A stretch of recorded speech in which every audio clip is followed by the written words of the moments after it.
Some exchange betting companies run short-lived promotions, like months-long offers of low commission. At BetDAG, we wanted to change the way we did things, so we set our commission at 2% permanently. That's 2% on football, horse racing, golf, almost any sport. 2%. That's just one way that BetDAG is changing for the better.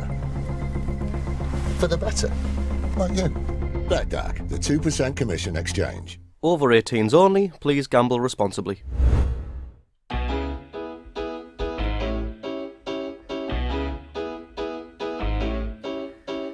So welcome to the ROKER Report podcast. Hosting today's podcast is myself, Graham Falk, and alongside me is the ever faithful and the rather wonderful Chris Cam. You alright, Chris? Hello. As we know, Sunday's game at Wembley means next season we will be remaining in League One. It has been one hell of a season, full of highs, lows, 60 games, 82 goals, 2 trips to Wembley, but ultimately the season has ended in failure, and understandably we as fans, we've got many opinions and many questions on why that is. To dissect the season, summarise the progress, discuss the future of Sunderland, is Sunderland Chairman Stuart Donald. How are you doing, Stuart? You alright? Well, I've been better, but yeah, I'm up for the fight, so yeah, I'm alright. We've also got Charlie with us. How are you doing, Charlie? You well?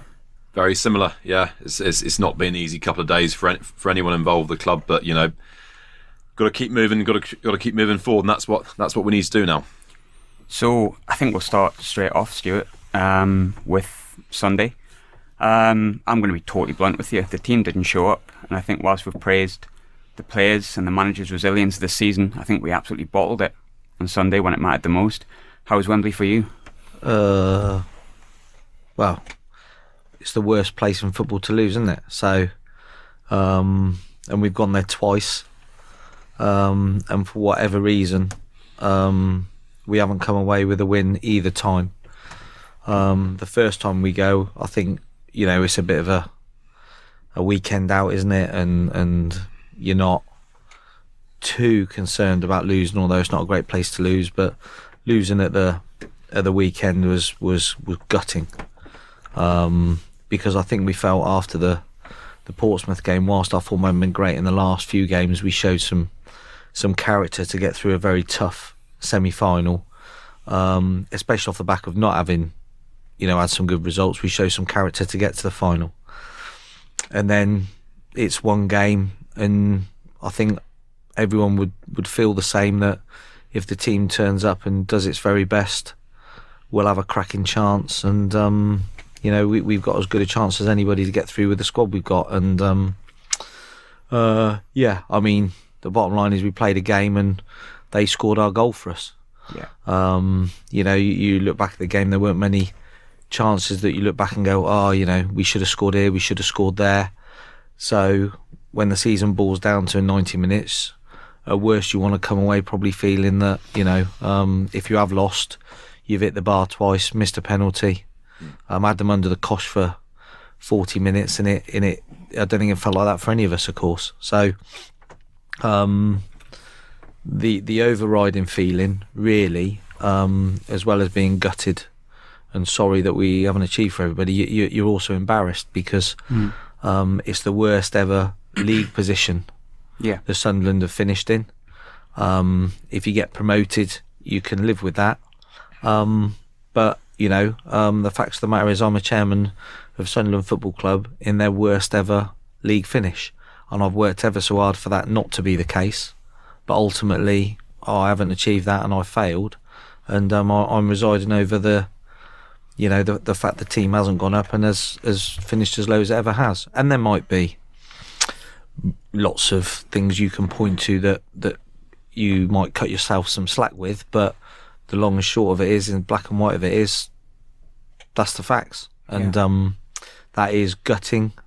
It's embarrassing, and it's frustrating. So I stayed out at the final whistle to watch Charlton celebrate from almost start to finish. Same. And I stood out there on my own to try and really make sure I hit home to myself just how bad that felt, so that I could use that to ensure that's not a feeling I have again, because I looked down at the Sunderland fans, and lots of them were in tears, and that was tough to take. And ultimately, as the owner of the football club, the buck stops for me. So it was a tough day. So how much do you hold yourself responsible for that? Do you really see it as it is all on yourself, or is there different people that you can look at and think, I wish you'd done harder? Or I think the first thing you got to do is you got to analyse your own performance, haven't you? I've got to turn around and have a look at what I've done through the year, how I've done it,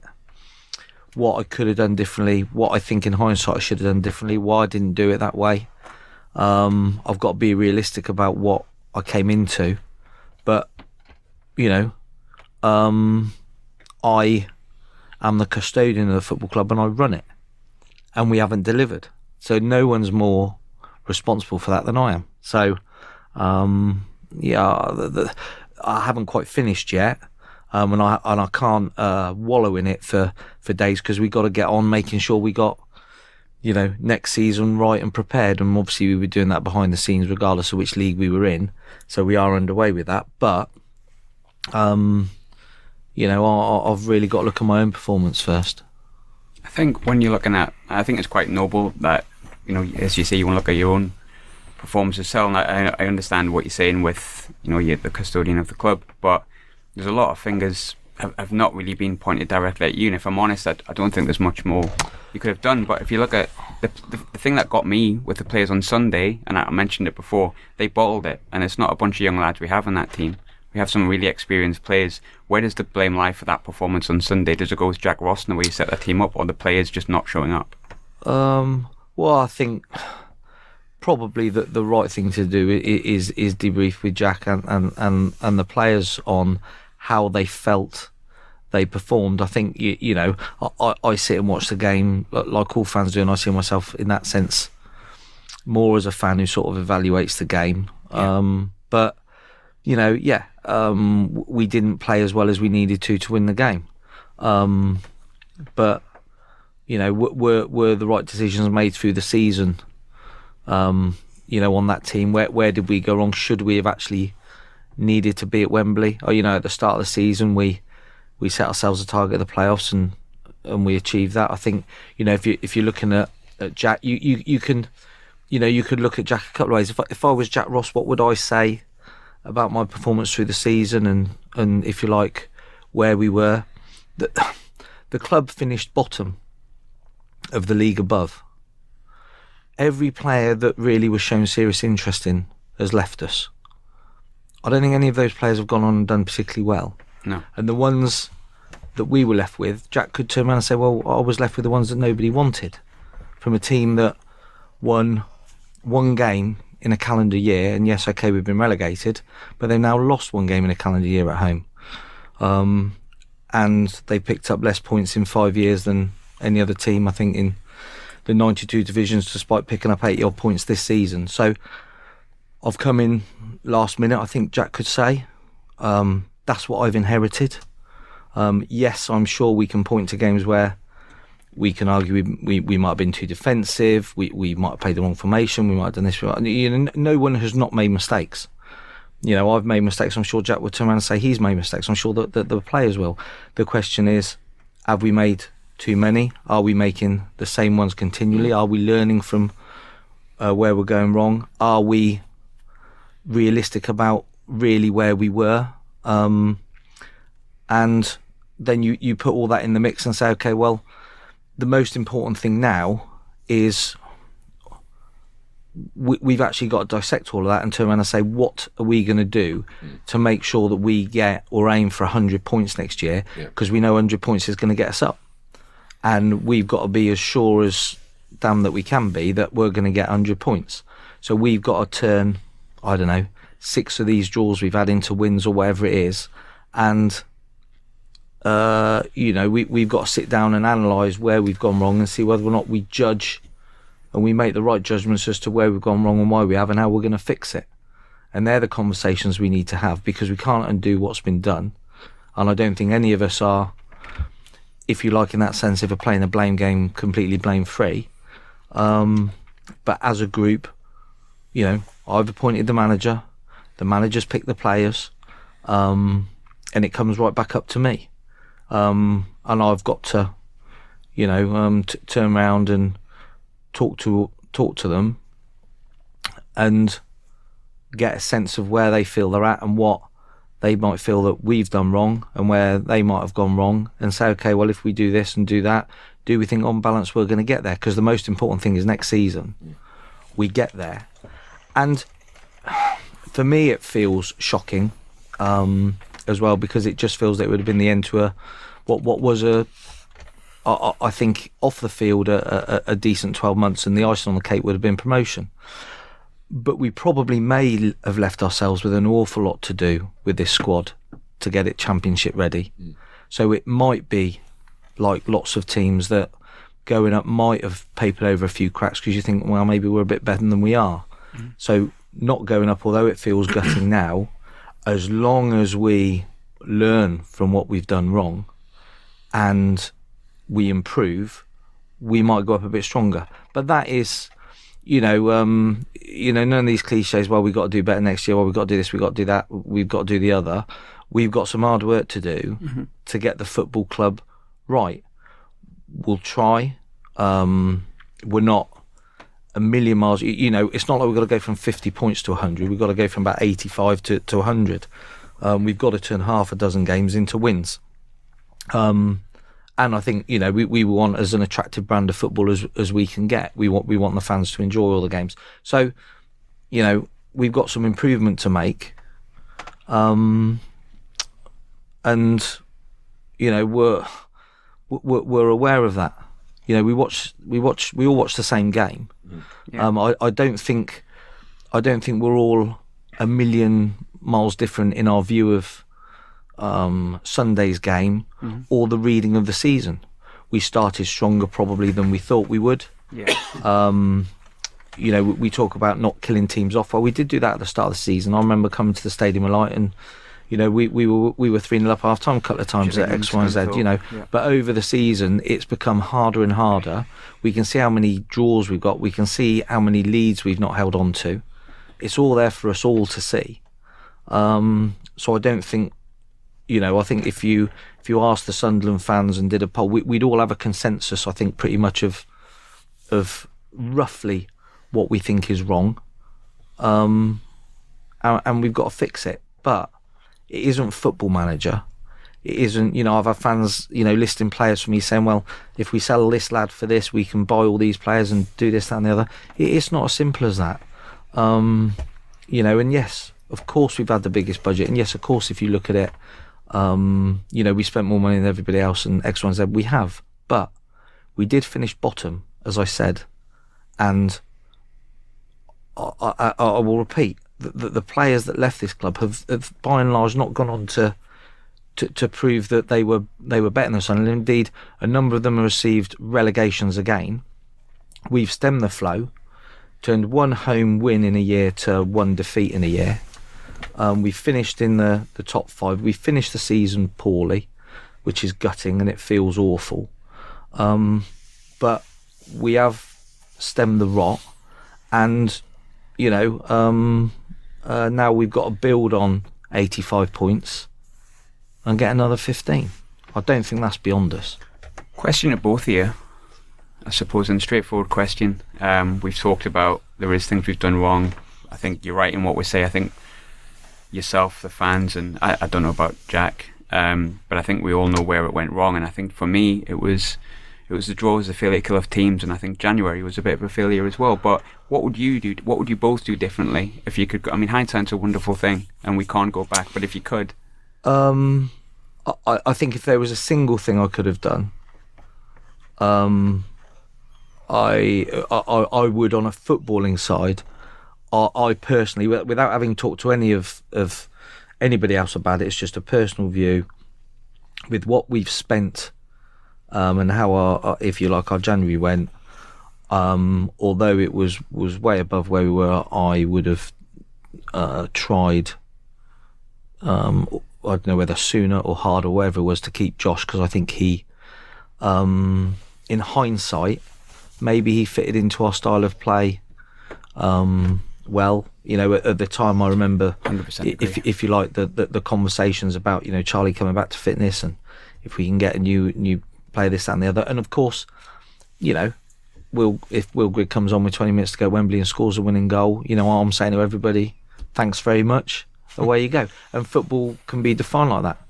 But we've brought in 5 or 6 players that won this league. So when we're talking about recruitment, we tried to bring in lads that have played big parts in teams that have won this league, and I think historically that normally works for you. It's not quite worked now, but I'm not sure I could have done anything to keep Josh, if I'm honest, with the way the whole thing developed behind the scenes. But it's one of those you'll never know, and that's the big thing with football. And the big thing for Jack, everybody can turn around and say, and we've had it through the season, play 2 up front. 3 games after playing 2 up front, people are going to play 1 up front again. Everybody can turn around and say, well, if we'd have played this team, we'd have won. And no one can ever argue that that's wrong, because you only deal with the game you actually see. If we pushed up more, if we'd have played a wing back here, if we'd have done this there. And of course, we're all football managers in the modern age to a degree, and none of us can be proven wrong. But that is something I don't know if it would have made a difference or not. But of course, you'll always wonder, won't you? Do you think you might have kept Madger even if it meant losing him for nothing, like tomorrow, if he did stay? Well, yeah, but we were willing to do that at the time. The issue was, and fair enough, the boy wants to go and play football, and he wants to go and play football at where he's going to go. He doesn't want to stay and finish off. He wants to go and be committed, and I'm not sure whether or not that would have changed the way he played anyway. The argument is no, but if you know you're not staying at a club, do you play the same way? I don't know. The key would have been to try and keep him, if you like, permanently. It was, we didn't do well on the Josh Madger deal. It was never financial to let him go. We tried as hard as we could to keep him, when we couldn't keep him, we then committed a decent amount of money to try and adequately replace him. So I don't know, but I've sat there and had very little sleep over the last couple of days, playing through every scenario at the football club from the moment I walked in, wondering whether or not I should have got a couple of the lads out sooner, and did I keep them around the building? When you're going through the things with Njong and Jilaboji, but ultimately I've done what I've done, and we are where we are. I can't undo it. Jack's come in. They're new relationships. I'm learning the football club. He's learning the football club. We're learning to work together. Sometimes it doesn't just all get thrown in together and work instantly, especially off the back of what, if you like, was here. So perhaps with a little bit more stability this summer, or a more settled squad or whatever, we've got a stronger base to work from. But I'm going through all those things, analysing my mind where I could have made different decisions and why I didn't, so that in the future when these scenarios come up, I'm confident that I'm making the right choices. And I think by and large I've made some decent choices, but if you don't go up, it's that's the ultimate test, isn't it? And we haven't gone up. One question I think probably a lot of people want to ask. I think you're not daft. You're on Twitter. You see some of the comments that come at you about Jack Ross, and some people really don't believe in Jack Ross. Yeah. I'm not of that opinion, to be honest. Yeah. But I think there's a good portion of the fan base that don't think he's the right man. So, yeah. Straightforward question: what's the future in your mind for Jack Ross? I think he's the right man. Yeah. Why? Why? Because I think he is got a lot of things there behind the scenes that nobody sees, and I do think in modern football it's very easy to chop and change and not take into account certain circumstances which if you like aren't people aren't aware of, and I would take the condition of the club that he came to, all the things that we had to do and that he had to deal with, and a hugely different dynamic changing room. The only thing I would say on that, and I don't mean to cut you off, but it's with you could say the same about Lee Bowyer. Why did he succeed and why did Jack Ross not? And can you understand people being frustrated with Jack Ross? I can understand that. Seemingly not learning from the mistakes of sitting back. I can understand that, but Lee Bowyer and Jack Ross both got their teams to the playoff final. Mm-hmm. And yes, I suppose you could argue his team scored 3 goals and we scored none or 2 or 1 or whatever. But the reality of it is it's fine margins. Yeah. Lee Bowyer's team only beat ours once. We beat his once. His win was more important than ours, wasn't it? Yeah. And it's fine lines. Now, when you're sat at the football club, what would changing it all right now mean? Quite a lot of turmoil again. And I think, Jack hasn't come in, and yeah, Lee Bowyer may well have had an unsettled club. I don't think it was as unsettled as Sunderland. I don't think he will have had as much to contend with as Jack. I don't think any club is as unsettled as Sunderland. Well, we've got to change. We've got to change that. But my gut instinct is, having a look at him, having a look at how he deals with things, and how, if you like, we've progressed in certain areas. I think on balance, the judgment is, will he get us another 15 points next season? Walking into a more settled environment than he had last year. And my judgment call on that would be, yes, he would.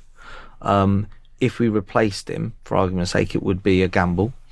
It was always a 2-year project with a hopeful this year, and I think one can't lose sight of that. You also get a vibe from the players. I think a lot of people would turn around and say Aidan McGeady is probably, somebody we need to keep hold of. If you can, please. If we can. And the biggest thing that will keep Aidan McGeady at the club is Jack Ross.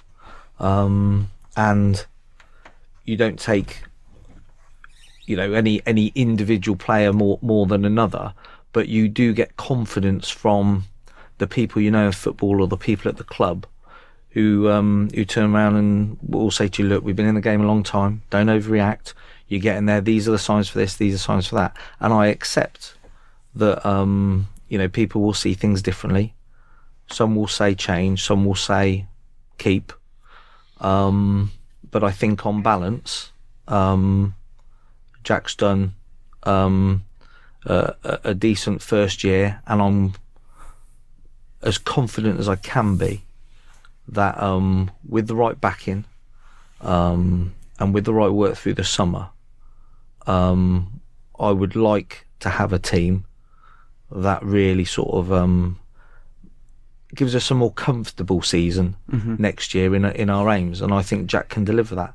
Because if we'd have won Sunday, great that it would be to go up. I mean, it wasn't a season where you were looking at it and you're 8 points clear of everybody all season and really enjoying going into every game. From an owner's perspective, it was every week it was a slog. But were we going to get in that top 2? Aren't we? It's less enjoyable, and I think just occasionally you can get a team and you can get a season where for the whole season it feels really good. And I think Jack could build that for us. So will I change it? No. I'm sure that there will be some people that are pleased about that and some people that aren't. The football club's had a lot of change of managers, and it hasn't particularly worked. And modern football is all for changing managers very quickly. But I think if you want to build something long term, then you've got to have that right. And we probably haven't got enough structure. Jack's talked about this before, and we need a real overhaul. We haven't done that quickly, because when we came in it was all about dealing with what we had. So over the period of time and over the summer, if we get the right structures in and operate completely how Jack wants, I think we'll see a benefit from that as well. So I I think he's done all right, and I would cut him a bit more slack than I suppose those fans that say, he hasn't got it and we're not going to do it.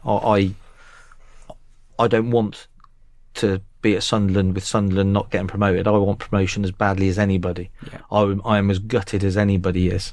Even fans that have been going for 40, 50 years and they've gone through all, I appreciate all of that, but I have invested, albeit not 40 or 50 years, but I feel like I've invested about 5 years of my life in it already with the amount of hours I've done. And, I'm as keen and determined as anybody to get the club up where it belongs. And I wouldn't keep a manager that I didn't think could achieve it, but I think Jack can do it. If you're not replacing the manager, then what is the first order of business for you this summer? What's the... I think, you're coming to work, what's been... I think the first thing to do is to have a clear-eyed view on what you need to do to improve. In every situation that I've been involved in professionally where success has been achieved, ultimately, the people who've achieved it are winners. Winners hate excuses. Winners don't use excuses.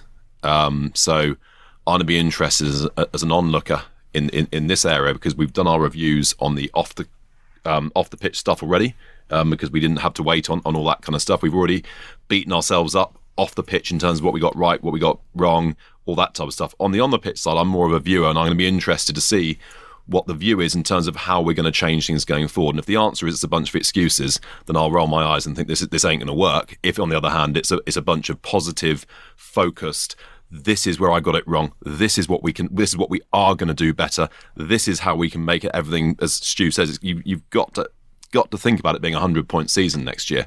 There's no point in thinking, well, let's try and squeak 90 points again, because you're running the risk of a bounce of a ball or a couple of injured players derailing you. You've got to think in terms of this season was a learning experience and we're going to learn from it. But going into next season, ultimately, even if a few of the financial bits and bobs, which Stu will talk about later on, go our way and our wage bill does come down a bit, we will still be spending more than twice as much as any other club in the division. Now, if you look at all the other divisions and think about the clubs who spend twice as much as everybody else, they would absolutely expect to win that division with 100 points. Man City don't spend twice as much as Liverpool. Man City don't spend twice as much as even clubs that finish 7th or 8th, and they get 100 points. So we've got to be clear. There's no point, as Stu said earlier on, us sitting here and saying that what's just happened just now is acceptable. It's not acceptable to us.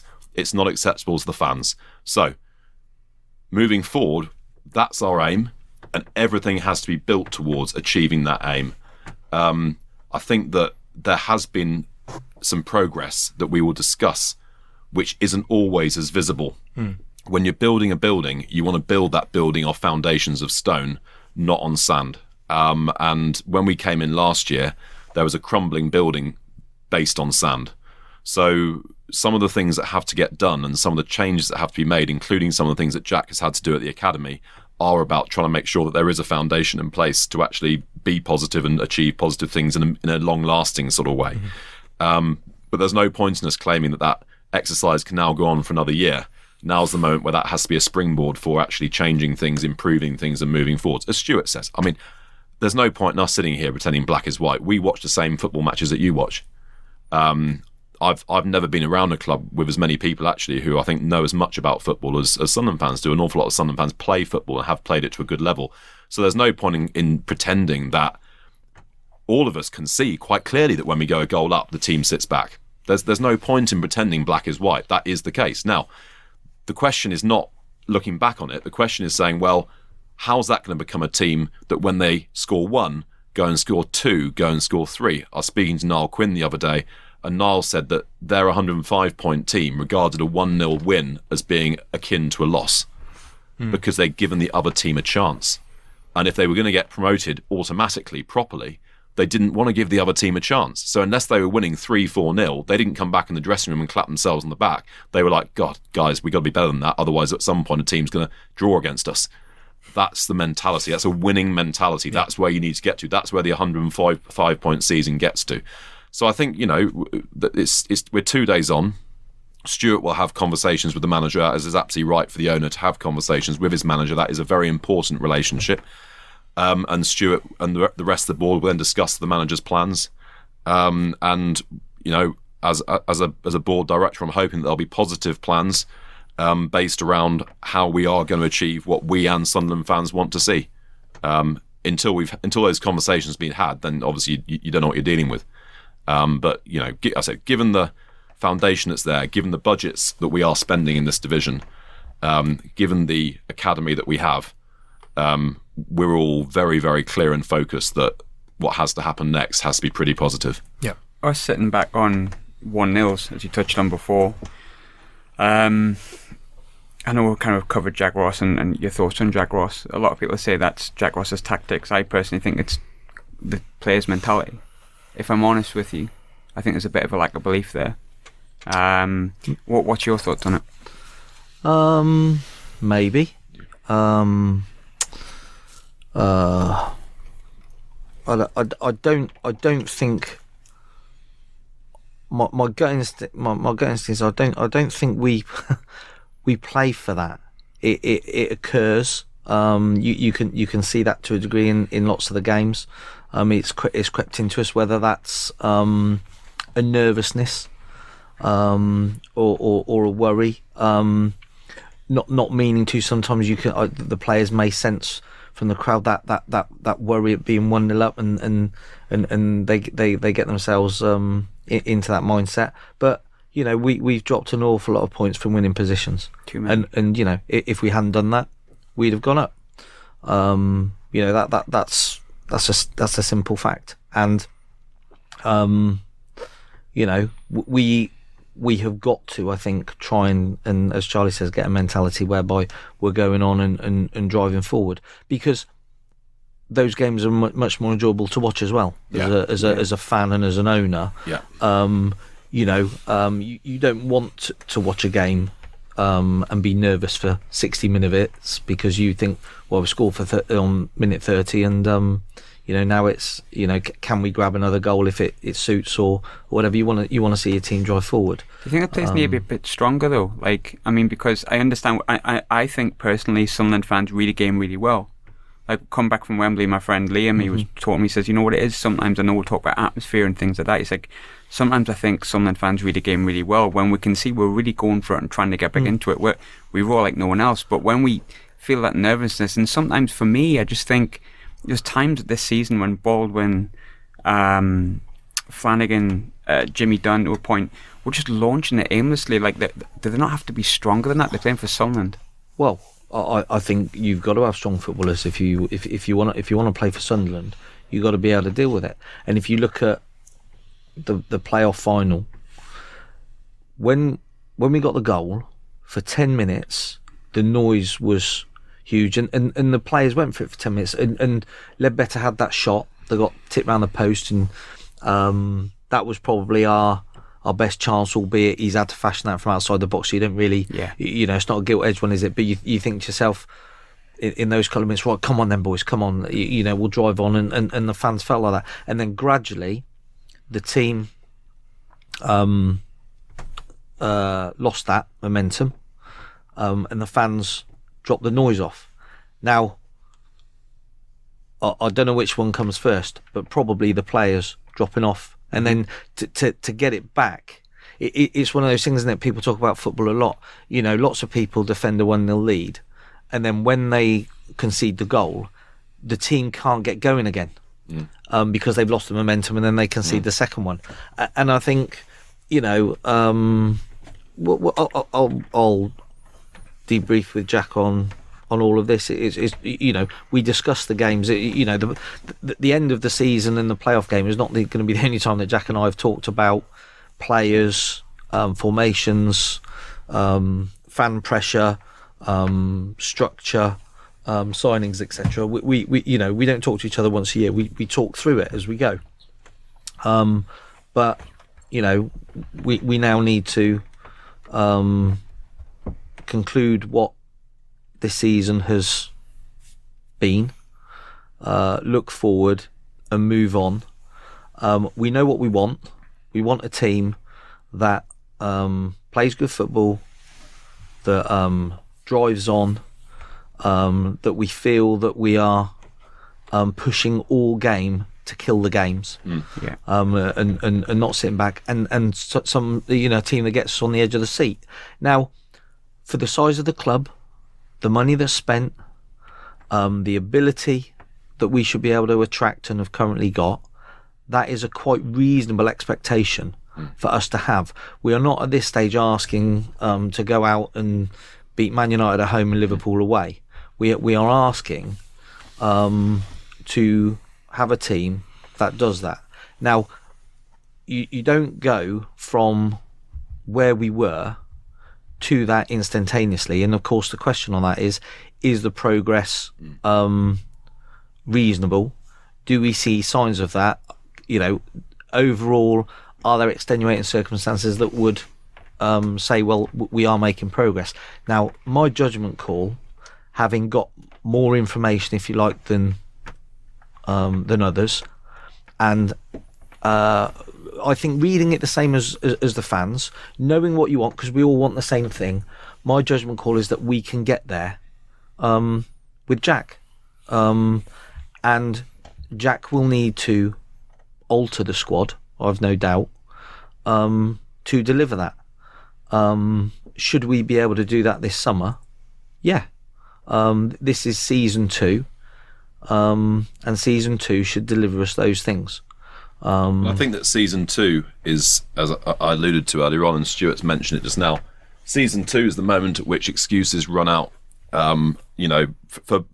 For both, Stuart referred to it as extenuating circumstances, which is true, and we all know what they are. Sunderland fans all know what they are, and actually, if we keep on going on about them, they keep on extenuating, don't they? So there's just no point.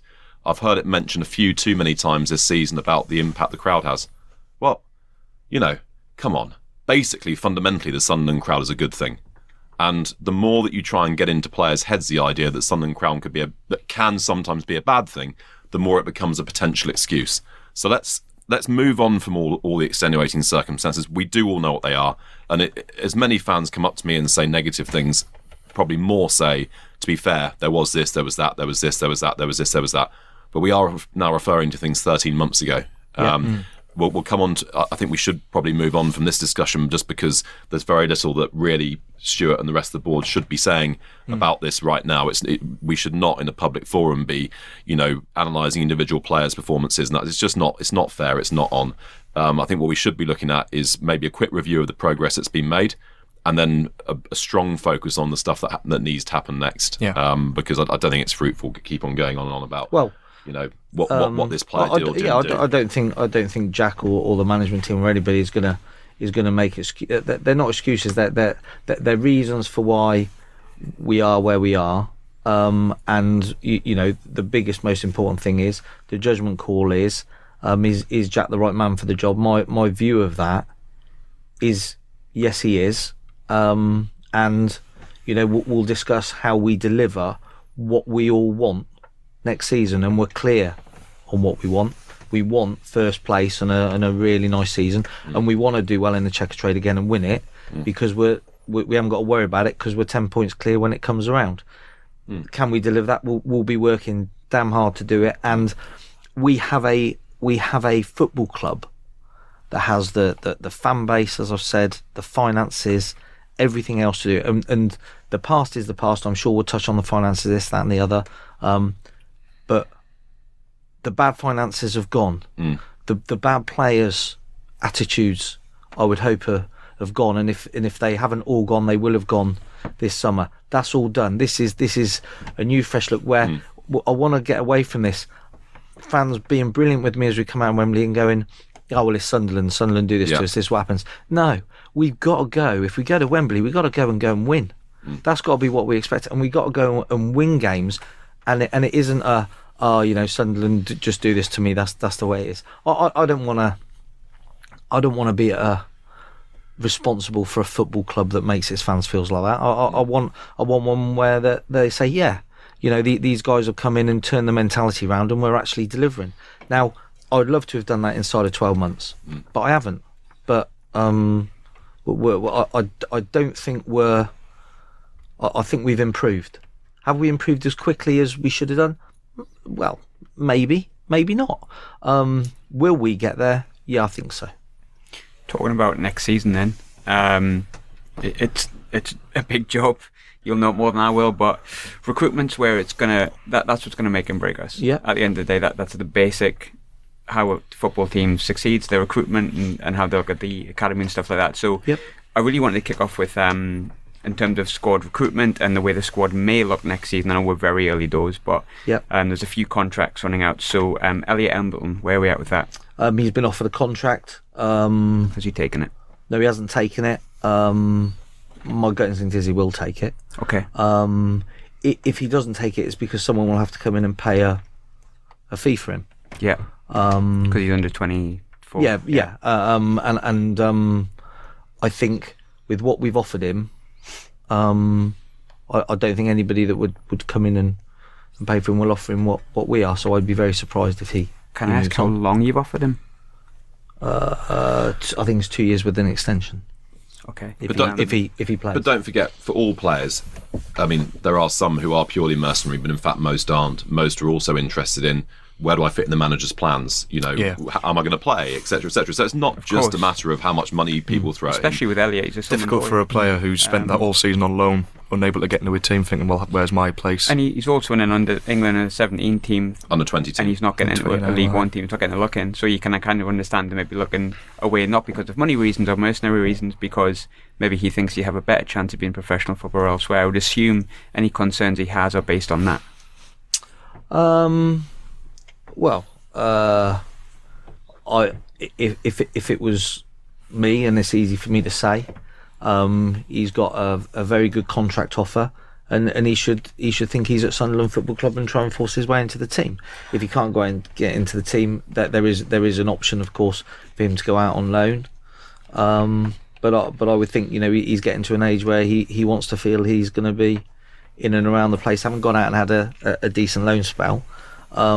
But when you're talking about the argument is, well, have we ultimately offered him enough money? Well, I would say we've offered him more than enough money. Adam Matthews?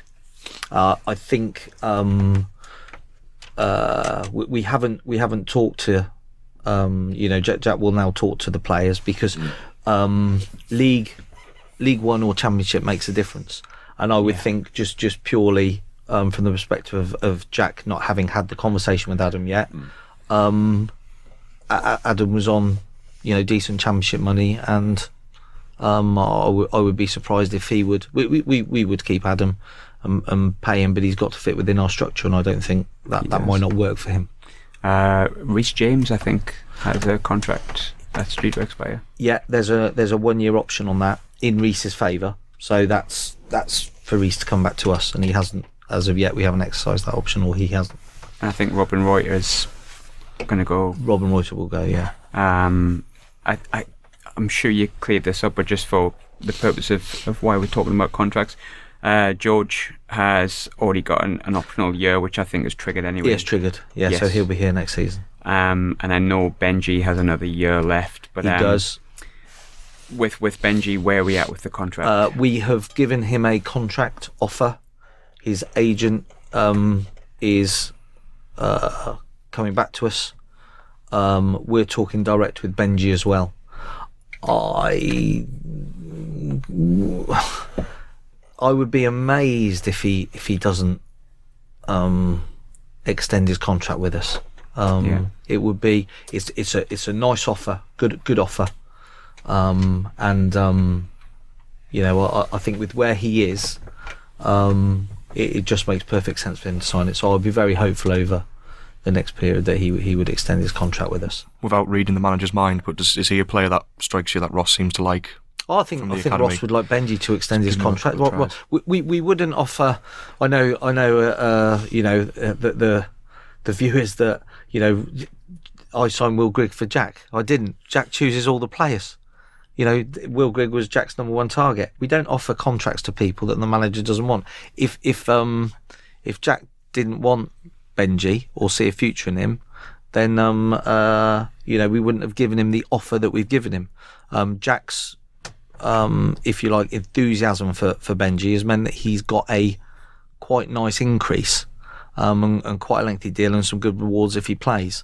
And I think Jack sees that he may well have some potential. So, Jack is guiding us along with the other football people as to the desire to keep these players, and that's why they got the offers they got. I think that's been a concern this season at sometimes from some fans is, does Jack Ross have enough of a handle? Is he assertive enough about what he wants? Obviously nobody knows, it's all just sort of speculation, but does Jack Ross strike you as an assertive kind of guy? I think he always counts himself he keeps his counsel when he's in the media. He never he'll never throw a player under the bus, and I think that's a good thing. But what is he actually like to work with? Does he have his own demands? He's got a very clear focus, Jack. He's unbelievably hardworking, wants to be successful, knows his own mind, and signs his own players. And Jack will be very respectful and listen to everybody's views. But Jack Ross will decide what. The one thing I would say with the Will Grigg situation, and I'd actually, I'm skipping ahead of myself a bit here, but whatever. If he's chosen Will Grigg to, and I might be sounding quite harsh here, but I can't think of any other way to word it. If Will Grigg was his signing and that's who he wanted, how come he can't find a way to play a style that suits him? Will Grigg was the number one target that we had in January, and that was Jack's target. I pushed the boat out beyond probably what we felt was a sensible pricing. So you can discuss how much we paid for him, but the actual the desire to sign Will was huge, and I think that makes sense because yes, he at this stage he hasn't quite got as many goals as we would like or played as many games, but the reality of it is, if you want a proven League One goal scorer who's available in the January transfer window, he was about the best that was on offer. Once we've then signed him, it's then down to Jack to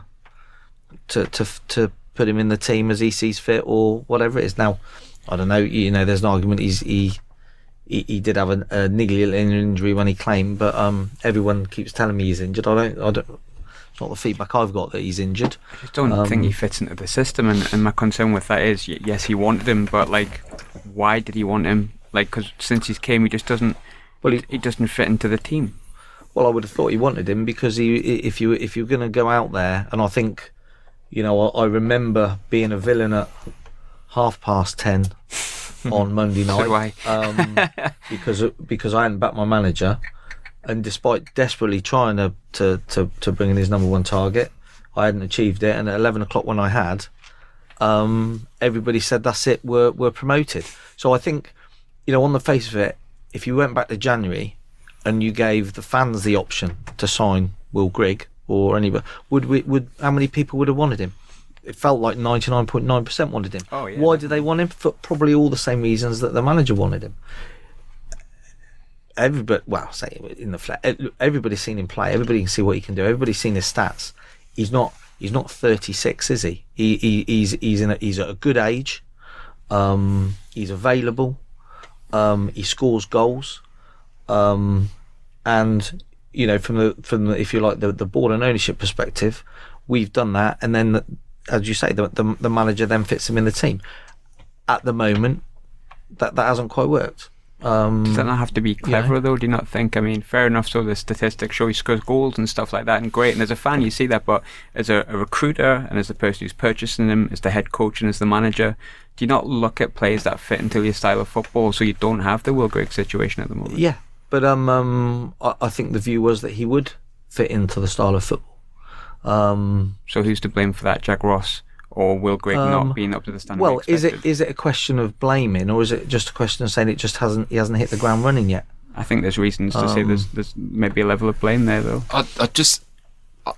Graham, we've got so many interesting questions where Stuart and I can add some value, and making micro man in the pub analysis of why that player or that player is Jack getting the best out of him. as a board, we're not going to get into that kind of discussion. That's just not on. We haven't even debriefed with Jack yet. Discussing individual employees' performance in public, that's just not on. It's not fair. There are so many difficult questions that you can ask us which really move the argument on, and which I know fans want to know about. Really, Stu and my's view about how Will fits into a certain system or other system, I just don't see it. I don't see this being fruitful. But I have to ask those questions though. Well, I think what I would do is I would ask the manager that.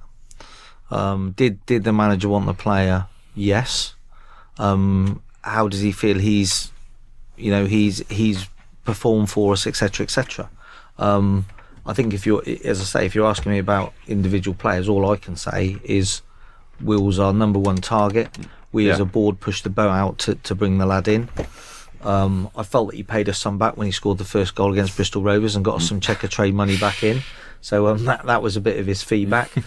Has he scored as many goals as we want? Well, no. Has he played as many games as we want? No. Has he come in? And do I think, again, hopefully get there? Well, what I would say is I think everybody would have signed him at the time.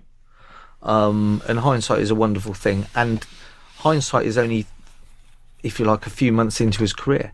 If he goes on and gets 28 goals for us next year and Jack plays him and it works, we'll be sat at this time next year going, what a signing. But at the moment it feels raw, and we're looking at all the things that I suppose could have gone wrong, this, that and the other. And as Charlie says, we'll debrief with that as much as we can behind closed doors. But, we'll all have a view on it. But, will you be sitting up until the 11th hour signing a player ever again, or is that just not an experience you want to go through? Well, I think when you look at January, I analysed that at the time. I talked to a few clubs about the January transfer window, and lots of them don't do any business. Brighton said we try not to do any business in the January transfer window. It's overinflated. It's not real. It's this, that, and the other. And I looked at that and I thought, if we'd have done more work in the summer, we wouldn't necessarily be in a knee-jerk reaction situation, and it's not something we want in the future. But then I cut myself some slack for thinking, I couldn't have worked much more in the summer to deal with what I had to deal with. So that probably always meant that the second transfer window was going to be a little bit like that. But the second transfer window, in comparison to where we finished the end of the season, doesn't look a success, because if you look at where our league position was versus then where we've ended up, and the players that we signed and how much game time they've had, etc., then that probably hasn't been value for money at this stage. But we've still got time to show the likes of Will Griggs a good signing for us, etc. Some exchange betting companies run short-lived promotions, like month-long offers of low commission. At BetDAG, we wanted to change the way we did things, so we set our commission at 2% permanently.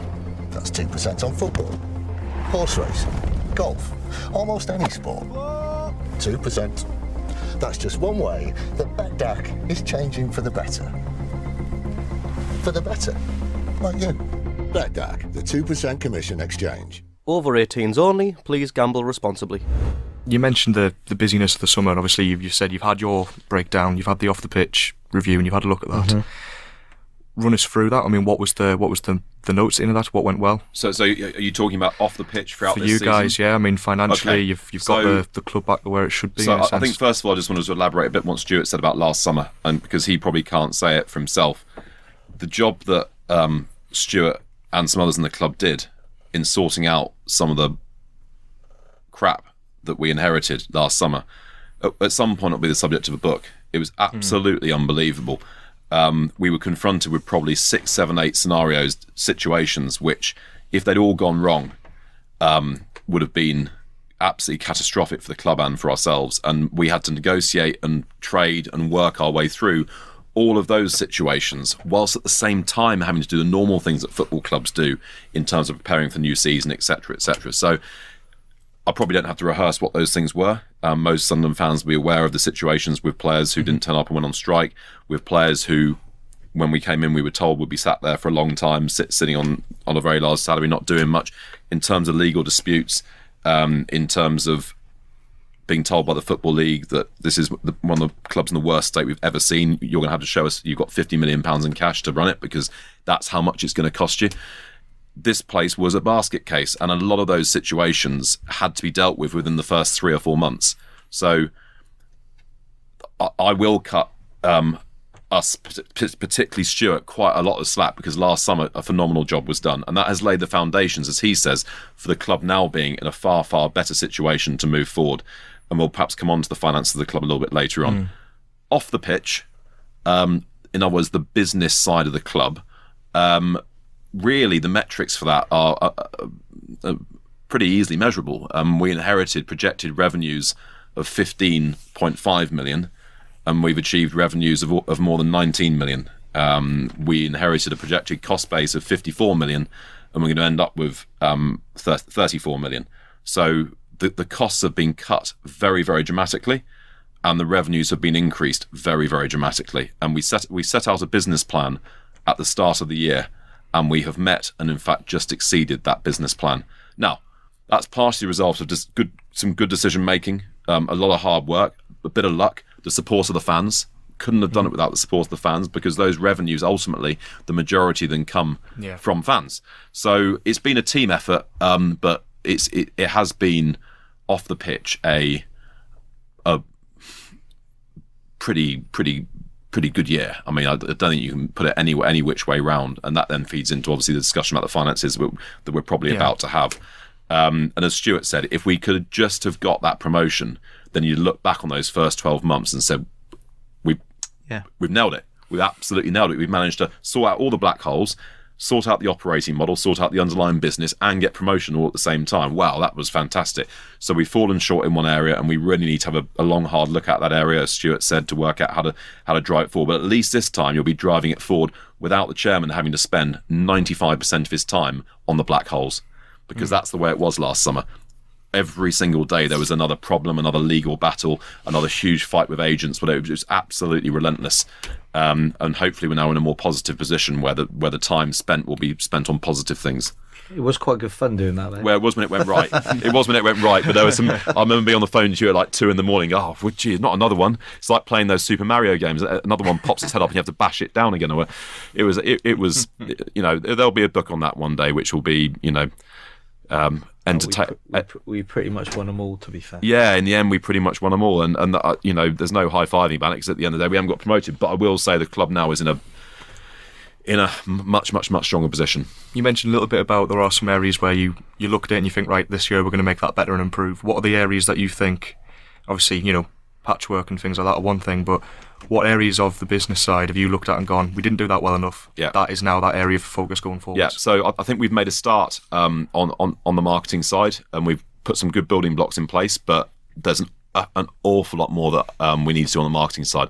And by marketing, I don't mean just me going out and saying roll up. I mean, it's the much more detailed marketing work in terms of analysing your customer base, in this case the fan base, understanding patterns of behaviour, and then putting in place the channels to then understand that behaviour and try and move towards solving any problems that there might be there. And it's a lot of little things that sometimes even the people you're speaking to about, they don't realise how important they've become in their mind.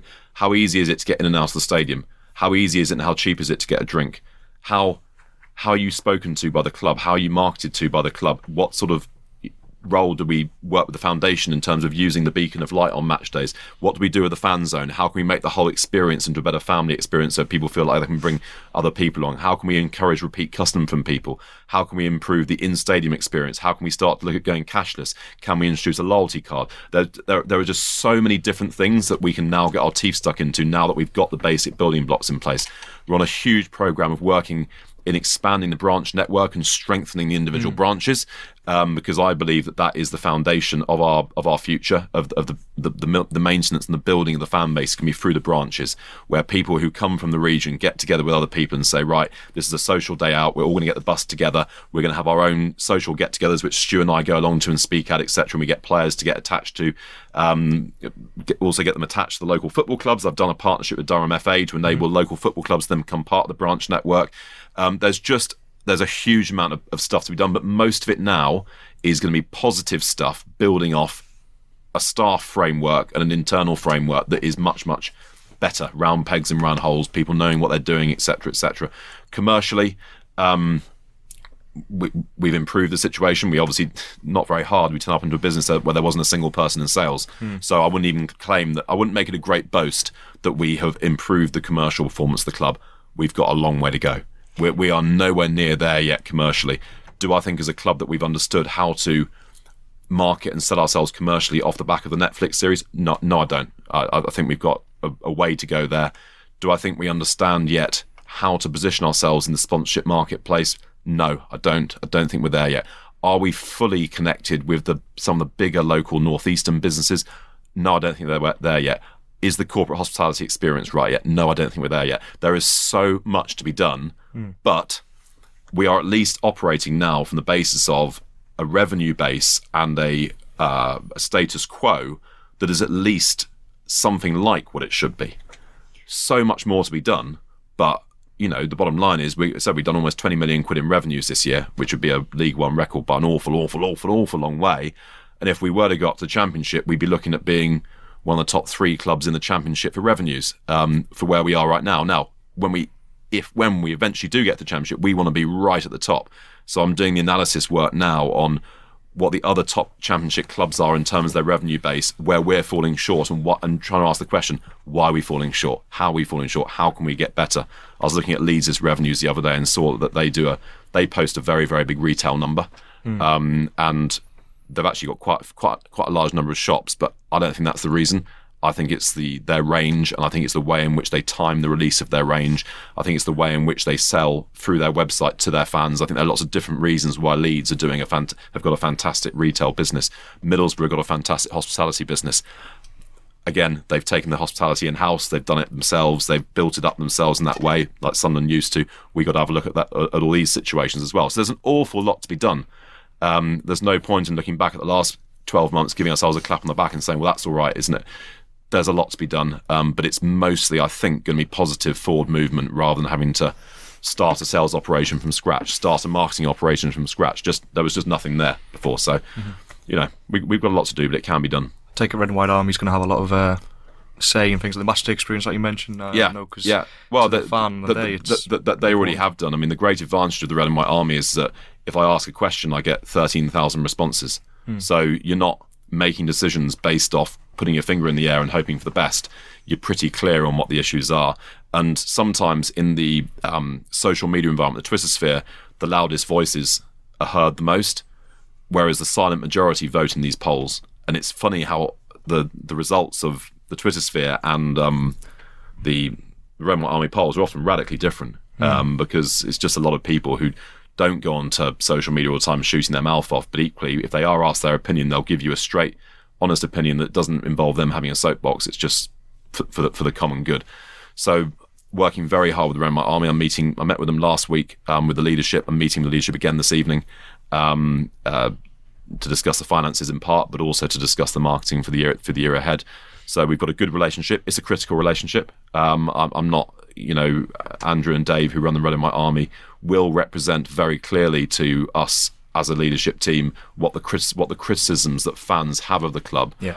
But they will be able to filter out some of the more the sort of less well-reasoned ones and really focus on the ones that have a large amount of fans saying them at the same time. So I think the system works really well.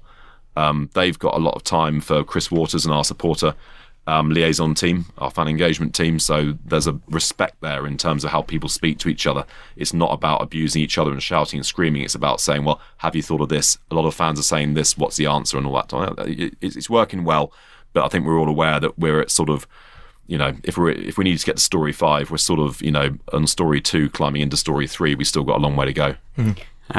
We veered off a little bit, so I just want to pull back because we will get finances. I think that's something that does have to be covered. But I just wanted to kind of, and maybe I'll just ask short questions here regarding the recruitment. I don't know what they're paid per week, but I would assume we've touched on McGeady, Catmull, Oviedo. Yep. Who do you expect to be able to keep, or can you keep them all if everything works out? We can keep them all. Good. I'm not sure we will. Yeah. But we could if we have to.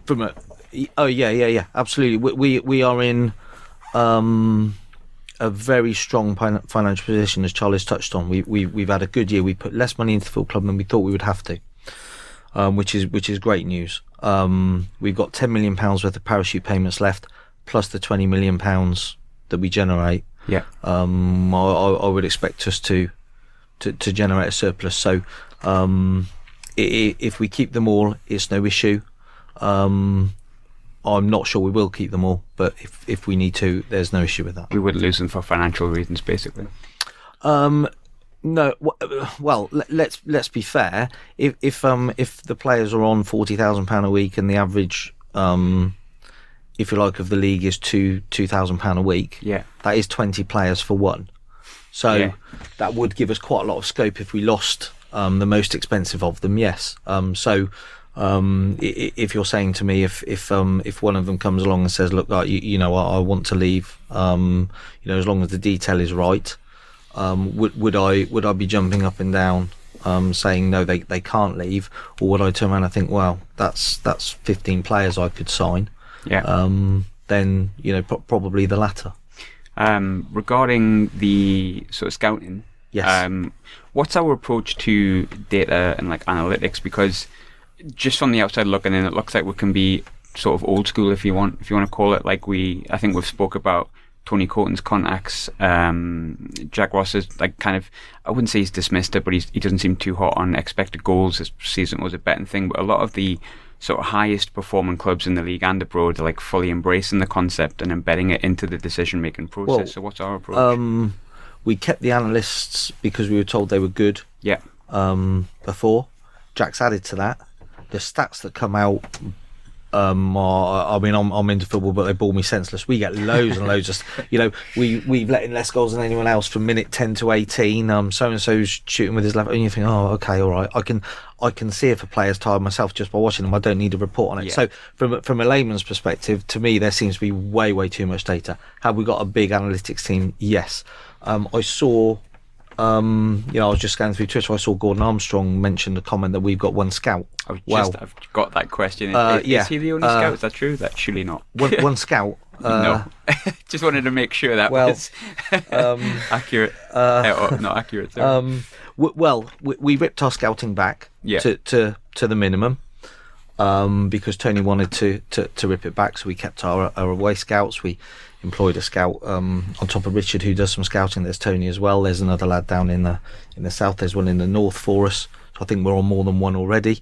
I said to Tony, come January, right, we need to, what ideally would you like on the scouting? He ideally wanted 4 more scouts. So I said, we've got ourselves square. The finances are good. We've got more of a surplus. If the scouting structure should have 4 more scouts on top of the ones I've already just mentioned, go for it. So that's more than one. So I'm pretty amazed that anybody thinks we've ever run with one. I think we have to have 2 scouts. We have 2 scouts for the away team. So we send, one, because we've got games coming there quite thick and fast. We have one scout go to one away game and one scout go to the other away game for our up and coming opposition. So we've got 2 scouts just to scout the opposition. So we got more than one. I think just, there's this. That things like that I find frustrating, if I'm honest. Because it's not fact. Because when we come on to things, look, I got a little bit of abuse after the Sunday game. Now, fans are upset. Everybody's gutted. We all are. So I get some comments. Fair enough. People are absolutely distraught that their football club hasn't gone up, and they will lash out. And I am the owner. That's fair enough. Direct it to me, no problem. But when you've got people saying things such as that, I've had a little bit of a run-in with another guy who's turned around and said, we've used the majority of the parachute payments, stated as fact. We've got 10 million out of 11 left. We've used 32 million of the parachute payments to buy the club. No, we bloody well haven't. So that's wrong. I signed Will Grigg. No, I didn't. I've been looking to sell my entire stake of the club for months. All things reported as fact. Now, they're the things that get me. Yeah. When people turn round and say, Stuart's looking to sell. Stuart's used all the parachute money. I have tried to answer for the fans any question that they give me. Whether I'm too open or not is the issue. So I have done that. And then what you get is people making statements as if they know what's going on. That is hugely frustrating because they're putting 2 and 2 together and getting 5. And some of those people actually messaged me personally. And to be fair, the lad that messaged me, I said, look, I'll get Charlie to send you chapter and verse. And then the very next day he turned around and said, I've heard Stuart's tried to sell the club and its entire stake and he's wanted out for months. What a load of old tosh. I'm working my bum off to try and make sure I stay here for as long as I can. And you think, I'm not going to deal with that. If somebody wants to turn around and say, Stuart, I don't agree what you did with the seats, you're just trying to curry favour, I don't like the way you're running the club, fair enough, that's if that's what people think, that's fine. But don't say things that when you're perceived to be an expert, when you're, if you like, an ex-player making a statement that people would think that they trust because you'll have knowledge inside the club, or you position yourself as an accountant and knows the facts and you don't, but then you present them. Now that isn't right. That isn't fair, and that doesn't do the football club any good. And it doesn't actually, I've walked out the grounds and the fans have been perfect with me. They've been great, face to face, brilliant. You get them on Twitter and then you think, well, I'll come off. But then if I come off, I can't help fans that break down on coaches. Yeah. I can't turn around and do the bits around the edge, which are really important to me, to make sure that everybody gets the best experience they can. So I then come off and don't help people. Well, I don't want to do that. And I don't mind if people want to turn around and say, my daughter looks like she's going to be a problem. My girlfriend looks like she's a bloke. This, that and the other. Say that if you want to say it. That's fine. But don't turn around and say that I've used next year's parachute payments, because what you're actually doing is questioning my integrity. And that's the one thing that I get passionate about. And that's why I'm suing the Daily Mail, because I won't have people turn around and... The deal we did actually is pretty straightforward. I don't know if I made it sound more complicated as through the process, but I've always tried to answer it honestly and openly. But what I won't have is people insinuating in effect that I'm a liar or that I'm presenting things a different way to do X, Y and Z. Whether I paid £1 or £100 million for the football club, I'd tell people what it is. Yeah. I haven't tried to hide anything. Lots of people could have done that, but to turn around and actually, I think, create the impression you know what's going on in a certain area when you haven't got an absolute Scooby-Doo. But people think that you will have. Yeah. If that then questions me being honest, I'm just not up for that. And it comes with the territory, but I'll bite back on that. And we do have the finance questions there, and that's fine. For what you've said, I'm really on board with what you just said. But we can go through them. So if we keep it really simple, first of all, it has to be. It's me doing the questions. If we look at, there are a couple of really important points, especially around academy with the Daily Mail again, because the first thing is we took out a short-term loan. So if we tackle that quickly. We wanted this summer to have all the options. So what we wanted to do is just get rid of, if you like, the payments to Ellis and the charge. And they're so what we did was we advanced, I think it was April, May, June and July's parachute payments for this season. And we did that, and then basically the bulk of that went to settle off this final debt to Ellis, the 25, which I'll explain a bit more of. But that was a short-term debt. So we have got most of July, the run-off money from the Premier League, which is another $1 million, plus August through to June next year of the Premier League parachute payments to go into the club next year. I haven't spent them. I haven't had them. They're there for the club. So to say we've used the bulk of the parachute payments is completely incorrect. We've used a little bit of July that is paid back on a very short-term loan, 3 or 4 months, that enabled us then to have conversations about possibly raising funds on the stadium, which I don't think we'll do, but we wanted to have every option available to us in case we wanted the funds. So and it also accelerated, Ellis and the SBC payments. So that was that. So have we got the parachute payments? Yes. Is our academy in jeopardy? No. I asked the Daily Mail why they said that. They said, well, that's the rumour. I said, well, we've already got Cat 1 status for next season. Also, we are having our players poached. And he said, why are you letting all these players go to Liverpool? I said, hold on a minute. I said, you know the rules. We cannot stop it. I said, we're not talking about 17-year-olds we're offering contracts to. We're talking about other lads. I said, these lads now, which is what we've insisted now because we've heard that the players we let go before didn't want to leave. Well, there are 2 players that will go to Liverpool. We tried to keep them. We said to the parents, if you really want to go, you need to put it in writing. The parents have written in and said, we thank you, Sunderland. We want our lads to leave and go to Liverpool. We appreciate that you've offered them these terms, which we've offered them, but they want to go. Now, we could turn around and make that awkward, and then what'll happen is they'll go in the summer anyway. Or we can talk to Liverpool and try and get sell-ons, which they don't have to give us, add-ons, more money than the system allows us. Both of those lads, because of the relationship we've got with Liverpool, which may see some players coming back in the other direction, we've opted for a good working relationship because these parents want the lads to go and they know that there's interest. So we can't stop it. We've asked them if they would stay and they won't. So they go. We've got more money. We've got sell-ons. We've got add-ons. We wouldn't be entitled to that if we just were silly. So we made a commercial decision to try and get the best arrangement. What's happening with that money?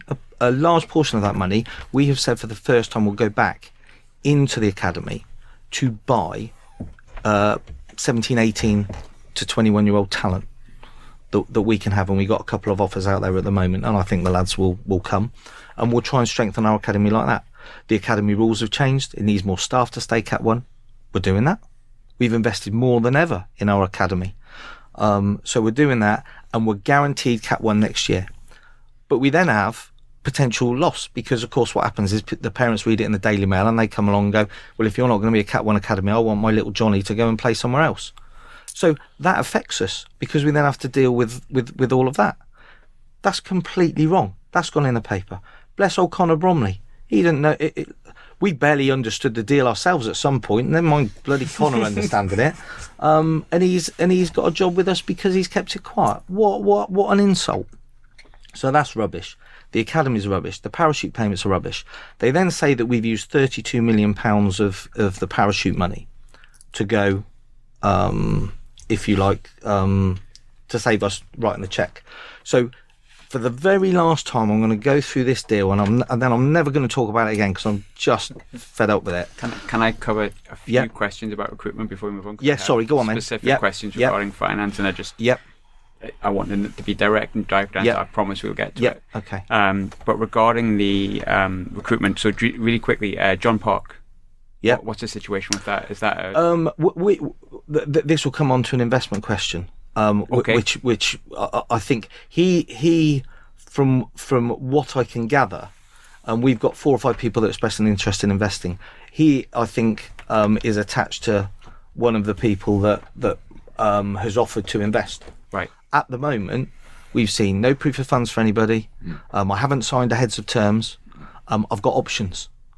This is Sunderland Football Club. The Warden and his wife, as soon as they can, wants to be associated with Sunderland Football Club. So at the moment, have I talked to John Park? No.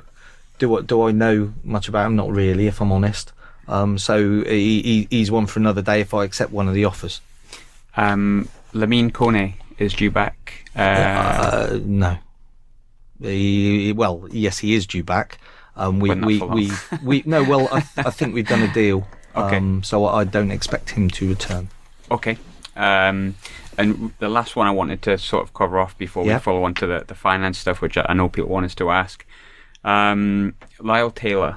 Yes. I just want to read out his comments that he made. He said, I was waiting for the handshake from him on Saturday. Yeah.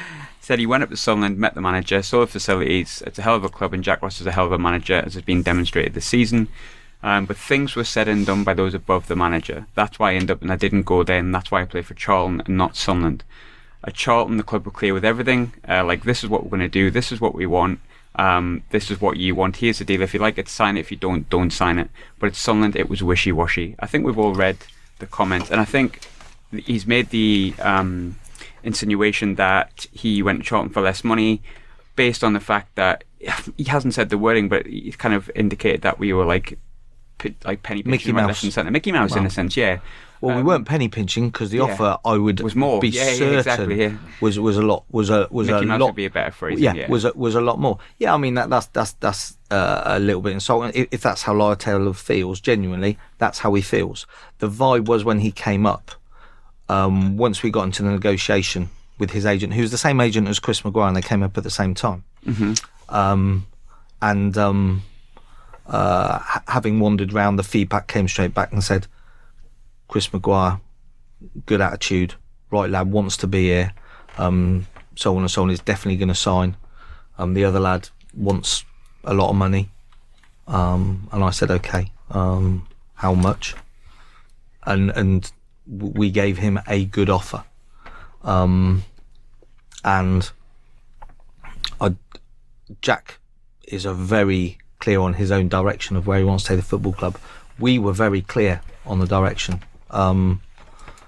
Was our communication poor with Lyle Taylor on that? Well, he's saying it is.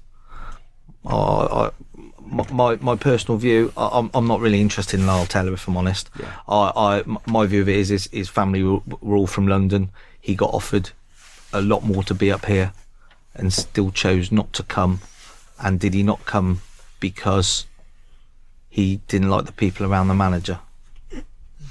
One of the reasons that he gave in his quotes was, and it reminded me of something he did say on one of the first podcasts, something along the lines of he wanted an extra couple £100 for a particular hotel or something along those lines, and yourself, whoever it was, turned around and said, well, no, you can stay here, we're not giving you that extra money. Does that ring true to you? And if so, I mean, what's your thought on that? Is it down to a couple £100 on a hotel? Well, not if you've offered a few £1,000 a week more for a player. I mean, just put yourself in the individual's position. He's turned around and saying that he's left somewhere. He's not accepted coming to us because we've offered to pay more money, but we won't cover his hotel bill. Does that make sense? Yeah, completely. Yeah, 100%. Does that, we've offered you, I don't know, $2,000 a week more than somebody else, but we won't pay £200. You got £100,000 extra in your wages, but we won't pay £200 on you. I'm sure there will have been a negotiation on X, Y, and Z. But I don't actually think it got very far, if I'm honest, because he came up for the day with Chris. From my recollection, we put an offer to him. And I think literally he might have stayed up here for the night, and that was that. But in the overall package, if what he's saying is we've offered him more money, but we'd only agreed to put him in a hotel for 6 weeks instead of 8, so we decided that he couldn't sign. Well, what he's actually saying is your offer of X amount of £1,000 a week more minus my hotel bill, stop me signing. He's ended up at a fantastic football club, very close to his home, where he doesn't have to commute 200 miles and he's earning less money. And obviously, that's he did go up in the end. I think he went up, but he's better off now. If they got relegated and we went up, it'd soon be on the other foot, wouldn't it? That's football. You pays your money, you takes your choice, but. Do you think this summer that's going to have any impact on the way you treat players or discuss with players? Obviously, don't mean treat players as in you'll treat them I don't think what Lyle Taylor thinks about the way we negotiate. Do I give two oops about, to be honest? We offer very good money for this league. We treat the players with respect. We're fair, we're straight, and we're honest. And we want people here for the right reasons. And Lyle Taylor chose that not to be him. If he's not signed because of a £200 hotel bill on a contract offer of X, Y, Z, then he's not signed. If I'd have known offering him £200 or whatever it is, whatever the amount is in that deal, I suppose what I'm saying to you is, do you think we would have lost the deal for that? Look at we want strikers. Look where I went with Charlie White. Look where I went with Will Grigg financially. Do you not think I would have gone somewhere with Lyle Taylor? Yeah. The vibe I got back was, well, and again, Lyle Taylor was saying that's how he feels. How I feel is I was told that the geography didn't work for him. So moving on to finances. Yep.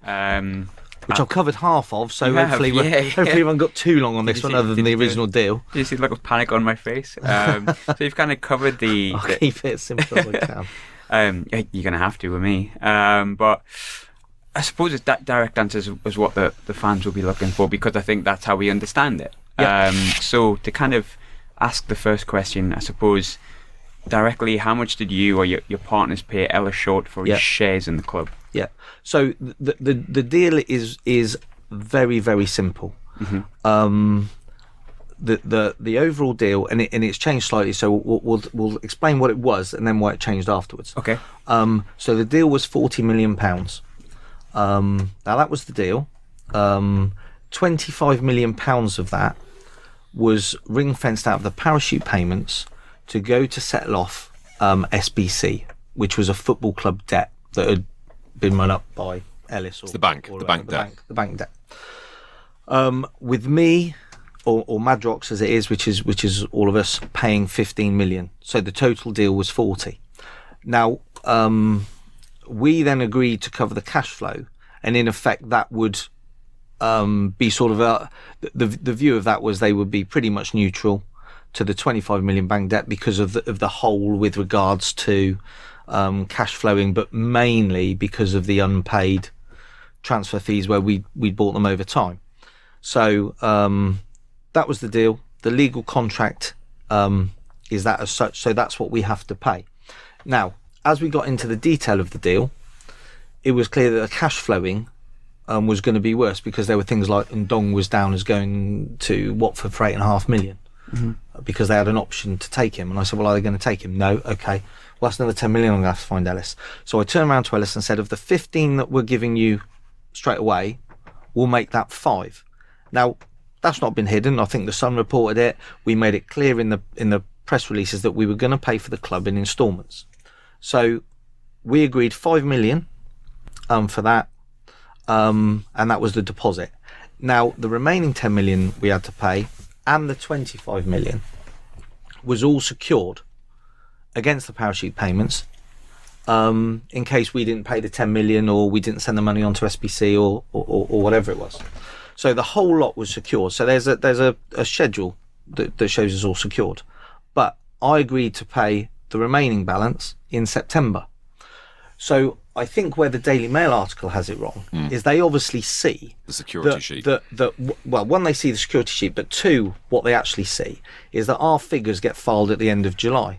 Well, at the end of July, of course, I've paid 5 of my 15, and 9.6 has gone through in the parachute payments of the 25. So their automatic assumption, and I know it was because I spoke to them about it when I told them I was going to sue them, was that 15 was actually me only putting 5 down, and 10, I didn't bother. I used the parachute payments. And I said, well, that's rubbish. My 10 comes in September. So that was the deal. That's why the first 2 months looked like that. And the reason they've then gone 32 is because they just presume that all I'm paying is 5. So that's the deal. And so what we've done is obviously put money in the club through the period to cover the cash flow and pay it off. But there's 25 million that was ring fenced. Now, as I say, the idea is over a period of time and to give us, if you like, time to put the money into the club and X, Y, and Z. Ellis obviously wanted that money all settled off as quickly as possible. But we said to him, look, the reality of it is when you buy a football deal, you pay for it in instalments. All the offers I've actually, funnily enough, had have been by instalments, and whenever I buy a business, they're on instalments. But he wanted that all settled off and done. So I said, well, that's fine. And we worked then in the business plan, and the EFL were happy with it, that we would put the money in over a period of time. But what the EFL said to us was, well, you're going to need 50 million over 2 years. And we said, well, we don't think we will. But there's 50 million that we're going to put in on top of, if you like, the deposit we've given to Ellis.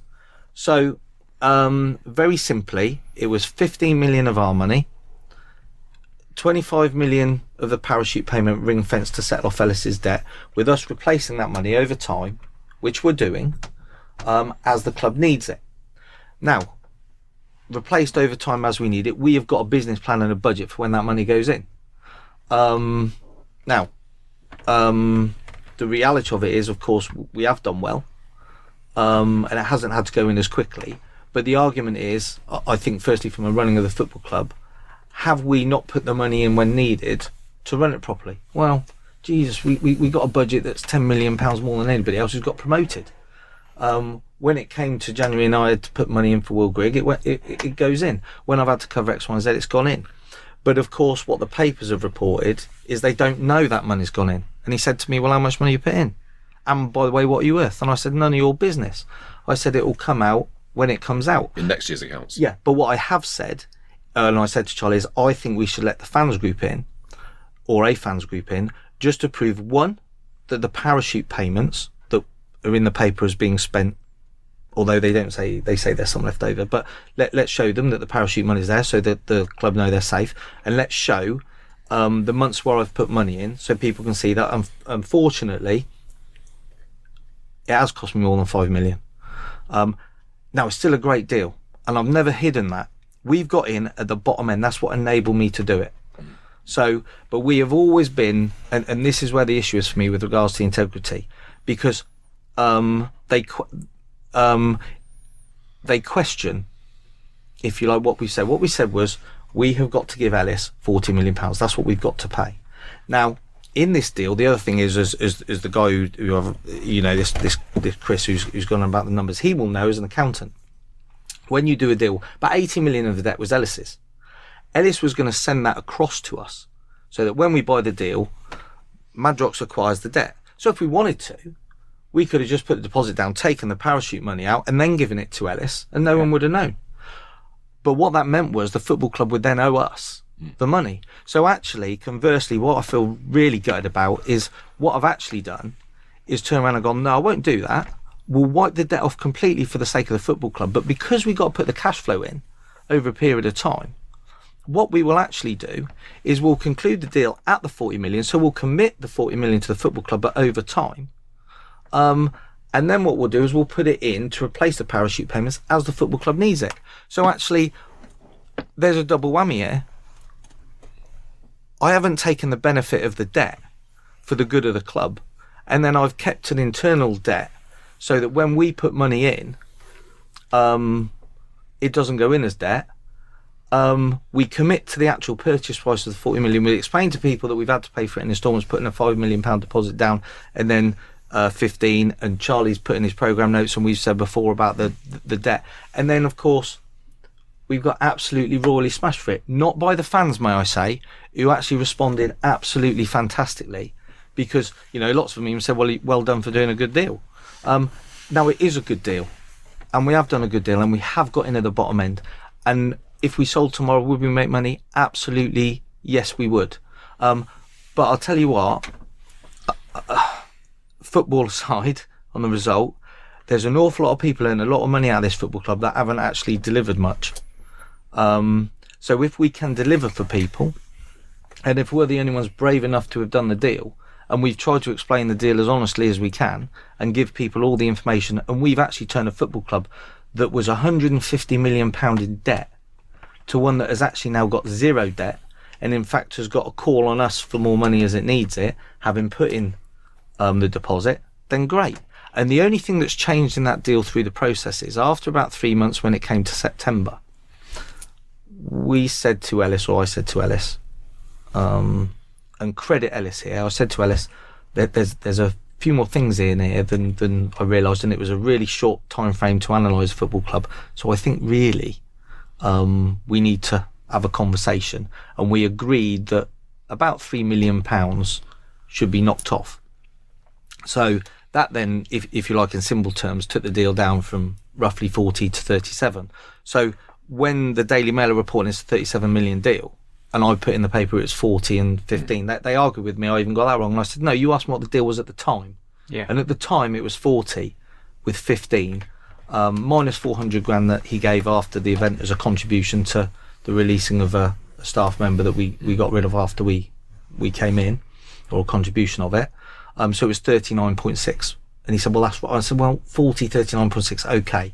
I've misled everyone by 400 grand in a 40 million pound deal, but from memory it was 400, and then anyway. So it then goes down to 37, which means the SBC debt still got to be settled at 25, but then obviously means that my bit's 12. Now, have I put in more than 12? Well, yeah, because it's needed some cash flow. But what then happens is, very simply, the SBC debt, the 25 million, passes through Madrox to SBC. So it comes from the football club into Madrox, then out. So of course what everybody I think saw was that at the end of July there was 9.6 million passed through, which ultimately would go to 25. But what they were saying is it was 32 because I put no more money in. Yeah. Well, that's absolute bullshit. That's not true. And in fact, the 25 is reducing because we're having to put cash in. We're having to so we're putting cash in. So it never reached 25. And my argument was, and he said, and the paper, they said, well, it doesn't matter if it's 32 or 25. And I said, well, it does, because what it, you might think 32 or 25 in modern football doesn't matter. It's not about that. The point is, have I purposely misled the fans as to what the numbers are? And quite genuinely, absolutely not. We were clear we paid for it in instalments. We were clear that the SBC debt was there. We were clear about the parachute payments being ring-fenced for it. The deal itself in the contract is gone from 40 to 37, whatever it is. The only thing with it is we're putting the money in over time. Well, people knew that. And the argument is, well, if we'd have slammed it all in now, what would we have done differently? Well, how much more money do you want us to spend in League One than what we're spending? The football club isn't suffering because we're putting the money in as we go. And then the argument, are we financially safe? Well, I'll tell you what, 20 million revenue, 10 million parachute payment. Charlie said the running costs are 32. This year they'll be down to 25. Yeah, 26. Yeah. 26. That's a 4 million profit. I think plus transfers. I think we're that, safe. I think that takes us on to where we need to get to in this. Stuart's just given an absolute blow-by-blow account of the deal, which frankly 99 football club owners out of 100 would never go into the detail of how they actually made a transaction in the first place. And I think that's where some of the underlying resentment occurs on our board, which is with the vast majority of football club takeovers, when at the opening press conference they're asked, how's this all gone about? Basically, the answer is mind your own business. It's a private transaction. There's no reason for you to know. In this particular case, we did open up and explain how it happened because we wanted to be transparent from the start. And effectively, that's been used against us by people from without the club and a few ill wishers from within the club, which is sad. The thing that will be most interesting, I think, to most true supporters is the state of the club before we took over and the state of the club now. Because actually, when you become a custodian of the club, you should be judged on the difference you've made to where it was before, to where it is later on.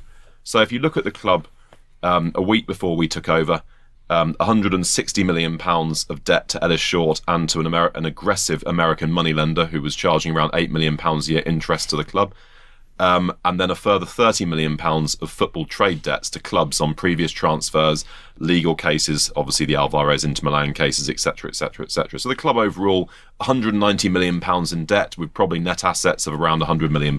It was insolvent, bust, gone.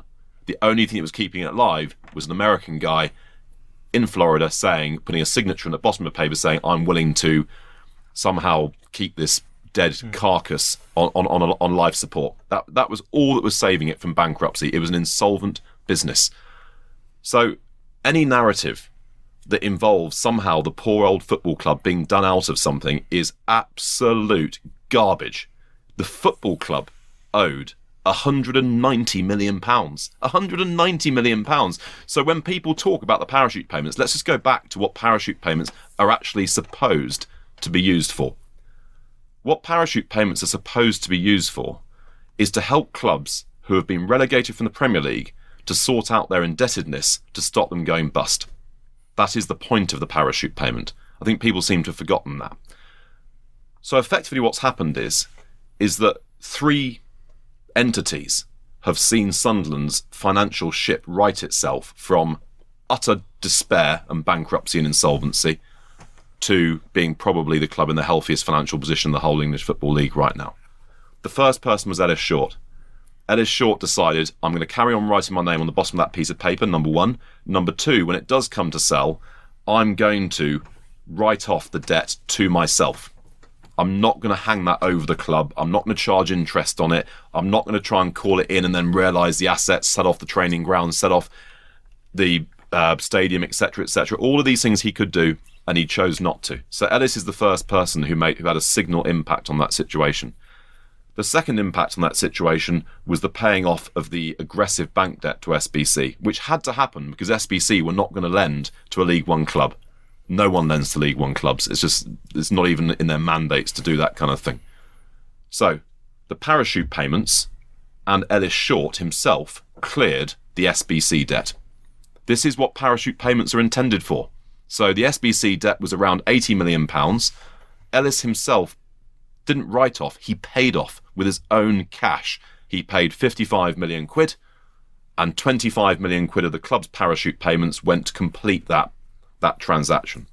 Sunderland Football Club is unbelievably fortunate that it then had future parachute payments over and above the clearing off of all of its debts, which weren't then having to go off to pay off all its debts. Now, the third person who helped clear up the situation was Stuart, because Stuart came in and said, actually, I'm willing to fund the ongoing losses of the club so that those parachute payments can go to helping Ellis pay off SBC. Because it wasn't going to be enough simply to clear the debts. The club was still losing a shit ton of money as well at the same time. So if the parachute payments were going to pay off SBC, they couldn't be paying off the Alvarez debt. They couldn't be paying off the Barini transfer. They couldn't be paying off the Kazri transfer. So Stuart had to cover off those things instead. Between those three entities, Ellis Short, the parachute payments and Stuart, the club went from losing £25 million a year and being £190 million in debt to, as of today, being debt-free, in fact, even owed a bit of money. It's phantom, but nonetheless, it is owed money by Madrox, to being debt-free and, as from August, break-even or even profitable. When we went to see the EFL for the first time, the EFL said to us, this club is in a hell of a state. You need to show us you've got £50 million in cash to run it. £50 million in cash to run it. Bear in mind, most Premier League clubs, maybe if their owners are being ambitious, they might put in 10 or 15 a year, something like that. We were told, it's 50 million, guys. This club is in such a state. You need to show us you've got £50 million cash to run that club. A year later, at the playoff final, we shake hands with Sean Harvey and Nick Craig, and they said, we just never thought you could pull that off. We never thought you could turn that club around like that. You guys have done a great deal for yourselves, but only by doing an amazing thing by the football club. Now, we're not asking for rounds of applause for it. We're not asking for people to say, well done, well done. What we are thinking, hopefully, is that the fans will look at the state of their club in a financial state now and go, my good boy, this is Lazarus. We've gone from being in the worst financial state in the English Football League to the best financial state in the English Football League. And we've now got a solid foundation by which anyone who now comes in and puts money in isn't putting money into black holes, isn't putting money into historic debts which, have been run up over. From now on, the people that we're speaking to about potentially putting money in, the reason why we've got a queue at our door of people who want to put money into the club is because they know that any money they put into the club is going to get put into progress and moving the thing upwards. And we're really proud of that. We've already spoken earlier on about what we're not proud of. We've already said that there are bits of, obviously the league situation, the football situation, we're actually embarrassed by. But the financial situation, as a board, we are proud of where we've got this club to. And I just hope that the fans can see past the noises off and some of the ill wishes, both outside and one or two inside the fan base, and see that their club, for the first time in a generation, is in a really good financial position. Yeah. The only thing I would say is, although the league said, show me 50 million, I never thought I'd have to spend it. No. And I was at a level of 20. But to be fair, we had a business plan to obviously replace the monies because we thought I thought we would need 20 odd million probably in 2 years. Now, 3 months ago, it was looking like we might need 8 or 9 million for next season. Well, St Etienne finished fourth. That's worth $1 million to us for Kazri. We've got a transfer fee. There's some more Premier League wash-up money. All of a sudden, actually, it doesn't look like we would need to, even if we want a top budget, need to put any money until next June. Don't need to. There might be things we want to do. We got the money there. We are in a cracking position, and financially, really good position. It's been hard work. We've had a lot of luck. and we've had some good things go on. But this football club is in really good financial shape for where we are now. What we don't want to do is not maximise that by not thinking forward about where we might need to be in 2 years' time, because I have got a little bit spooked when I look at Derby and someone says to me the bloke's put 200 million in, and I'm thinking, all right, well, you know, the league told me 50, I think 20, 200 million to have a go at the Premier League is a bit whatever, and that fills you with panic. And also, you know, when you look at the fans and we talk about Will Grigg in January, I mean, I wasn't very popular at 10:30 on that night, and I wasn't very popular when we couldn't go up automatically, when we didn't beat Portsmouth or whichever game it was. I can't remember now. It all blurs into one. Peterborough, I think, or whatever killer game it was. And then you have the same in the playoff final. And you know, it has dawned on me that you know, I have a plan for the football club over a period of time to invest sensibly, as I see it. But there is a bit of a clamour to throw money and throw money and throw money. And, you know, if the vibe is I'm not doing that, because I was trying to sign us a striker in January, and I could have done it or I could not. But it didn't mean I was trying any less hard if I didn't. And it didn't mean I wasn't doing my best. It just wouldn't have worked. But, you know, I don't particularly fancy being smashed left, right and centre by everybody for not quite delivering. So, you know, there is a bit of apprehension on my part about being the chairman and the guy out the front in such a big club with such big and quite rightly expectations. The fans should have that. But I've never pretended that I'm an all shake, and I've never turned around and said, you know, I'm going to spend 250 million quid on the club. I would love to be in a position to do that, but I can't, and it doesn't always work anyway. But I've tried to be straight with where it is, and I'm planning. But let's be clear, as Charlie says, the football club wasn't in the greatest condition. Well, that's gone. You know, the Ndongas and Gillibodges and the state of the football club, that's gone, right? We're now moving forward. We've got to build on what we've started, and financially, we are good. We are debt-free. The owner has bought in cheap. The advantage of that means that I haven't got to get top dollar if I leave, because I haven't, you know, I haven't got to make the world's most amount of money out of Sunderland. But would I make money? Yes, I would. And to be fair, I don't think anybody would begrudge me that. If I've wiped up 190 million quid's worth of debt for everybody, stabilise the club, got it investable, and get the right people, and that's great. But I don't actually want to leave. You know, I want to stay, and I want to be here as long as I can, because as much as anything, as anyone will tell you, as you all are, the club's got me, because you just can't enjoy football more than anywhere else. I don't particularly enjoy the home games. I just live for the away games. I'll go to every away game. You know, because being with the fans is a money can't buy experience. Yeah, if you're going well, and I've had that. And I want to keep that, and I want to make the club successful. But we are, you know, when I read things that say, you know, we've spent the parachute payments, and you know, this stuff saying we're financially stable isn't true, it bloody well is. We are in cracking shape. So, you know, that's where we are. If people haven't quite got the deal in their head or this and the other, I mean, I've tried to be as open with it as I can. There's probably too much information in some ways, and this, that and the other. But, you know, it is what it is, and that's where it is. And I hope people understand that, you know, we've always said it was instalments. We've always said that the parachutes were ring fenced. We've always said the deal was 40 million, and we have a mechanism to put the money in the club as it needs it. And I think the argument would be if we turn around and paid 5 million or even 15 million at this stage, which you know we've held a past end of the bargain, and then you turn around and go, well, actually, you haven't spent any money on the club, you haven't covered the cash flow, you haven't paid the players' wages, you haven't done this, you haven't done that. No one can say that of us. We've met every bill, we've answered every question, and we funded the club to the extent that you would expect us to fund it to give us the best chance of promotion. So I think criticise us for lots of things, yeah, but on the finances and being open, that doesn't feel fair.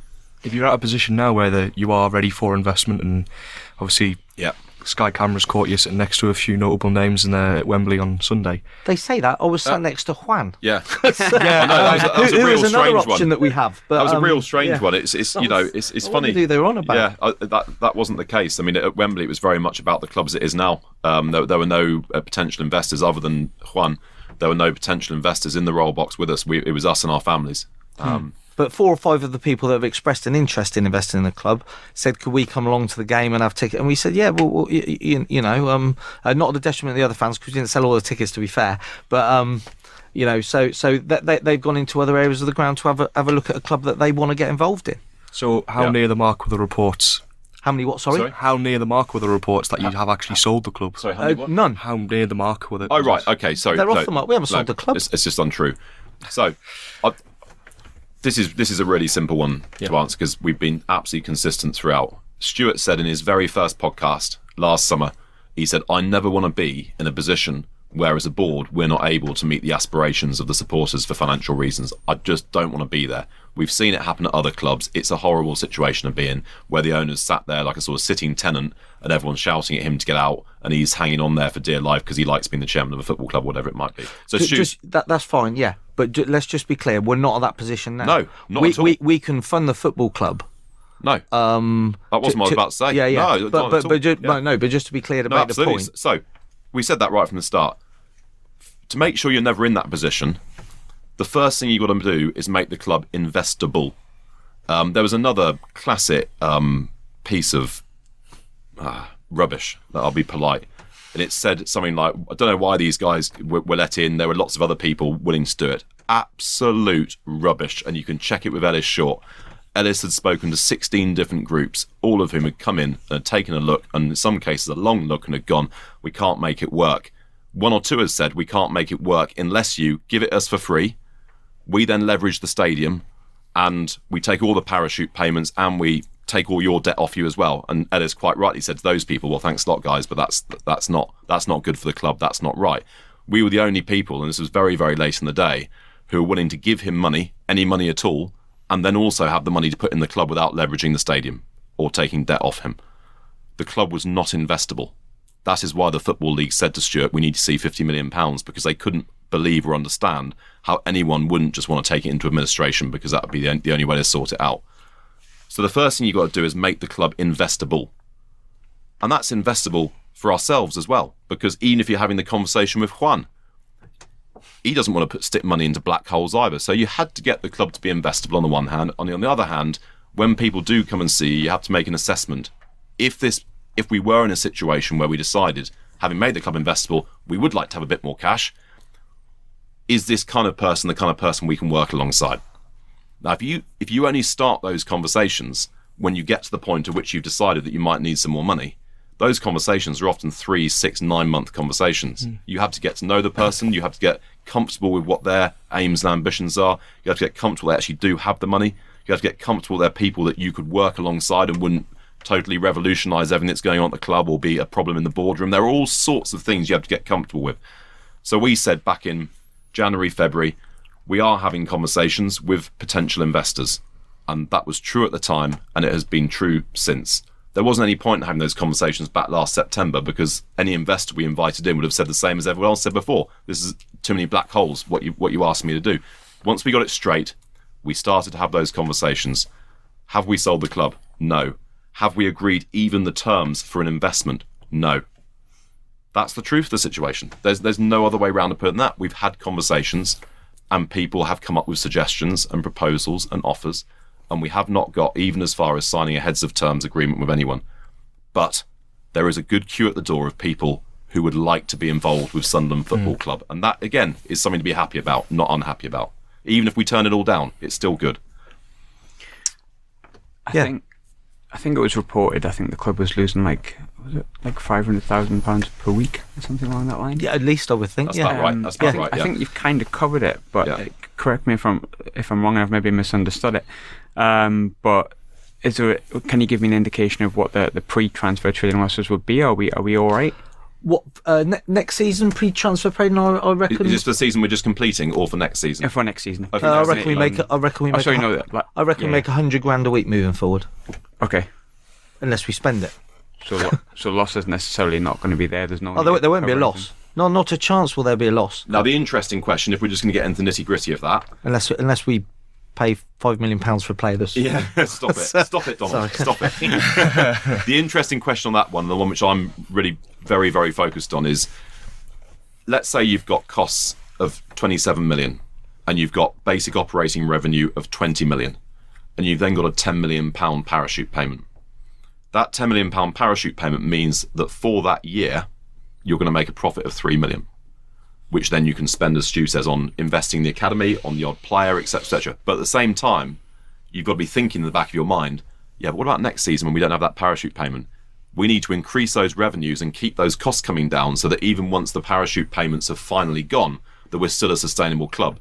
So there's still a lot of work to be done. And when I said earlier on about the sponsorship and the marketing and the hospitality and all this type of stuff, we've got to keep driving those revenue upwards, 2021, 22.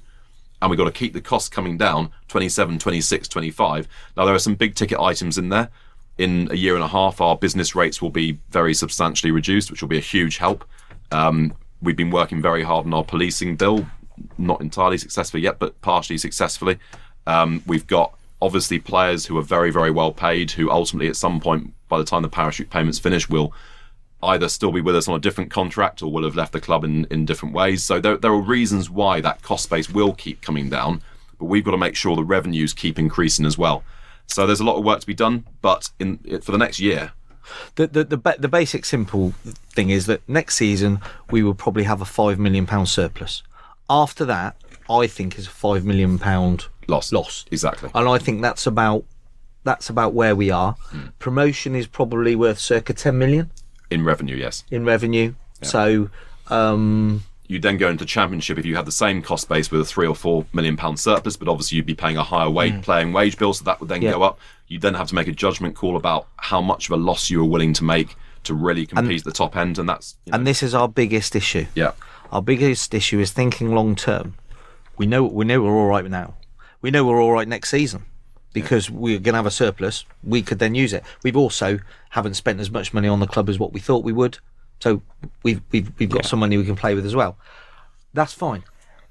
When I sit there and somebody talks to me about the Championship playoffs and says every team in there has lost at least £20 million this year, I don't know if that's right, but I sit there and I think, gee whiz, blimey,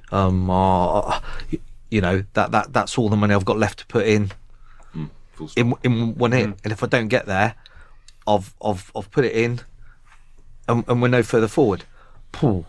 I need a longer term plan than that for everybody. Yeah. Now, I think, and you come back to the manager and everything else, I think if we could do a Sheffield United, if we could have a Jack Ross, follow that Chris Wilder path, etc., and we don't spend too much, and then we get in the model where some of the Premier League clubs don't lose money, and we run ourselves well, and we spend our money well, we could do this on our own. The problem we've got is we can't make many mistakes. And if we make them, and then the money goes dry, all of a sudden, actually, our investment goes down, our desperation to do a deal goes up, and then you're tempted to get the wrong person in. So we have got... I have had lots of people come on to me. I'll show you my phone right now. I've got someone come on to me, said I'll buy the club. He asked me 6 weeks ago. He's chasing me this morning. I haven't gone back to him because it's not right for the club. I don't want to sell it in its entirety, and I don't think anybody that's approached us and said will buy the club. We aren't getting people, I think, that they're just saying we'll go on a journey, we'll do this. Well, what are you going to do? Well, we're going to employ some people. You're going to move to the area? No. That's no good for the club, would be my judgment. So they haven't come along and offered anything, I think, that Sunderland need. Some people who've come along and offered investment.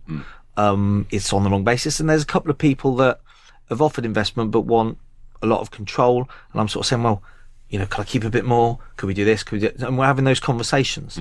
And there are two, I think, serious options where I think people will be good for the club. But can we get the right deal for everybody? And what I mean by that is not a deal where I just go, I just want to stay, so I'm going to be detrimental to the club. One that I think that can build on what I feel we've done, and that's what we're looking at. Will something happen over the summer? Possibly, by the same token, by not winning, I also don't want my ego to get in the way, because I think to myself, oh God, if I could just get the club up.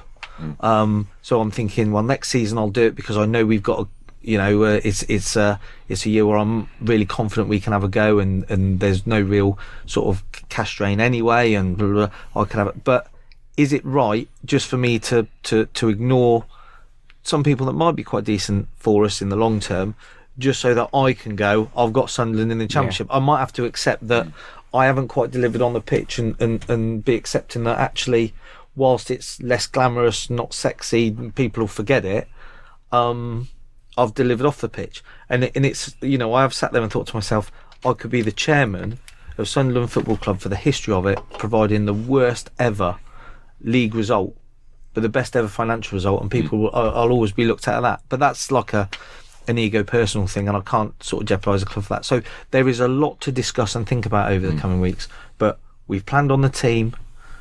We're going to go with the manager and debrief properly, and then we've just got to have a look at the investment. We're doing it off the back of a very, very sound financial football club.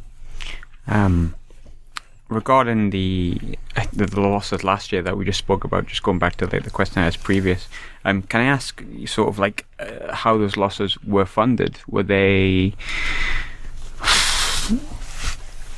I mean, we talked about we haven't got any losses at the moment, but they were funded by sort of yourself, outside finance? Because I think Sportsmill quoted us something like a 5 million. Just to go back to that a little bit. Everyone's favourite newspaper there for a second. 5 million loss? They mentioned it was a 5 million loan to meet running costs. No. They're talking about. What, from me? You mean?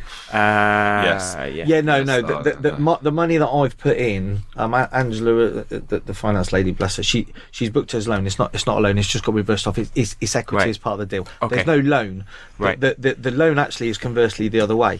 It's Madrox into the football club, where we've used the parachute payments that we're replacing. So the football club has got no loans, save this short-term loan on Close, which will go by July, which was just, as I say, to finish off getting Ellis done and give us options that we probably actually won't take. So we, in hindsight, didn't need to do it, but we've done it and it's there. So if you like, as I say, the only finance we've arranged is through Close for April, May, June, and July's parachute payments to be received in April. And we've had those, and then obviously they write themselves by July, and that'll just go. Obviously they've had April, they've had May. I think June and July might come in together, so it might even be done in June, and so that's it. And then that leaves us all of next year, and on top of that, the club were projecting that I would need to, if we were going to have the biggest budget in the league, which we think is going to be at a certain figure, which is substantially more than anybody else, pre-transfers in or out. I think the view was that I would have to put in another 6 million, possibly plus Alvarez. But with Kazri, potentially Lamine, some extra money from the Premier League. Potentially Mignolet. That's done now, I think. That expired last year. God, you've gone back. Well, we had a Champions League thing with Liverpool, but it expired last year. If they won the Champions League, we got some extra money. But there's those. There's the obviously getting to the playoff final, etc. That has meant that actually the cash requirement, those things that have come in, has pretty much been neutralised. Okay. So the ins on the transfers match the outs. There's no anything else. The last couple of legacy transfers are out in August, so we're done. If the club needs some money, it will be because we've decided to spend something on something, and we'll put it in. But the reality of it is we should have a cash surplus. So just to kind of cover off, I'll hand over to Chris. We've got a few sort of Twitter questions. I think we've Oh, covered a lot of stuff. Go on. But, We'll just rattle through them because obviously we'll just rattle through loads of people got in touch. A lot of questions are very sort of similar ones. A lot of them you were probably covered and just need a quick sort of everything too. I mean, in terms of recruitment, what will change next season to make up for the shortcomings that we had this season, this time round? What do you see yourselves doing differently? I.e. in terms of obviously personnel themselves? Yeah, well, we've already looked and scouted a lot of the players with our one scout, bless us. We've already got targets. So we're miles ahead of the game time-wise, even though we were in the playoffs in comparison to last year. So I think we have a clear idea of where we're going on that. Do you agree that next season automatic promotion is the only acceptable outcome for this club? Go on then, Charlie. Yes. Yes. Yes. Yes. There's a couple of sort of tactical ones around being on the front foot. I mean, personally, as a fan watching it, did you find it frustrating seeing us sit back yourselves, or have you always had a lot more belief and think, right, it's part of the master plan, we'll let Jack Ross handle that? Or do you get that bit between your teeth where you're on the terraces? I sit in with the fans at away games. I think they'll tell you what I'm like. I'm the same. I'm the same as everybody else. The bottom line is that since it's all going to come out on Netflix anyway, they'll see me tearing what remains of my hair out at exactly the same moment. So yes, we shout at the ref. We tell Lee Cattermole to push on. We tell Baldwin to clear it at the wrong time. We tell someone to come for a cross. We have a moan because someone can't score from 3 yards. I mean, same thing. But overall, yes, yeah. Good. Just having a quick look through again. Obviously, high earners are a big one. You've said that you were happy to keep the high earners. No. Needed, Sorry, let's just clarify. We can keep them. You can if you need to. What Stuart said was that financially, we are not under a compulsion to sell them just to balance books. However, if you want to remodel that squad to make sure that you get full value for the money you're spending on that squad, then, as Stuart said quite clearly, when a high earner moves out, you can then go and recruit 5 top League One players and still save money. So, are we actively looking for suitors for the high earners, or are we just going to let them come to us? Is there an active policy to get rid of some of them? Well, we're always working. So, we'll have to sit down with them as well and see what their desires are, because there is no point trying to move. If you're talking about Oviedo, for example, if Brian Oviedo wanted to stay, regardless of whether we want him to move or not, we're just wasting our time, aren't we? So, now the season is done and dusted, the high earners may have a different view of where they want to be. Because we're in League One or the Championship, so we'll have a conversation with them, and then once we've done that, we'll know where we're going. So without really dodging the question, what one would say, there's no point trying to move any player on if he wants to stay. Talking about high earners, yep. Is Lee Cattermole getting his testimonial or what? I think Lee Cattermole should get his testimonial. Yes. Can I be against us Portsmouth fans? Just him versus those 5. Yeah. Well, they'll need a few more than that, I think, the way he was going on. I think he deserves it. I have to say, we had a conversation this time last year about Lee when we first came in regarding his agent, and the bottom line is from the moment I've met him and seen him around the place. You can't begrudge a penny that the boy earns. His contract is his contract. Everyone makes a lot of it. It is expensive for the club, but my God, does the boy care about the club and try? And he's done that continually for loads of seasons. And I'm not quite sure what the rules around a testimonial are, but I think we had one game planned here for the summer, and I did wonder if we should hijack that for his testimonial. But I haven't had that conversation. But I think he's fully deserving of one, and he should definitely have one, and we should, as a football club, make sure that happens. And he's had a great season as well. Got one fairly direct one. Are you going to sign Tom Eaves on a free? Do you want him? Is it part of the scouting board? If I was going to sign him, I wouldn't alert you to it now. Yeah, it's I'll fair try and be as open as we can, but I might have been too open in the past, to be fair.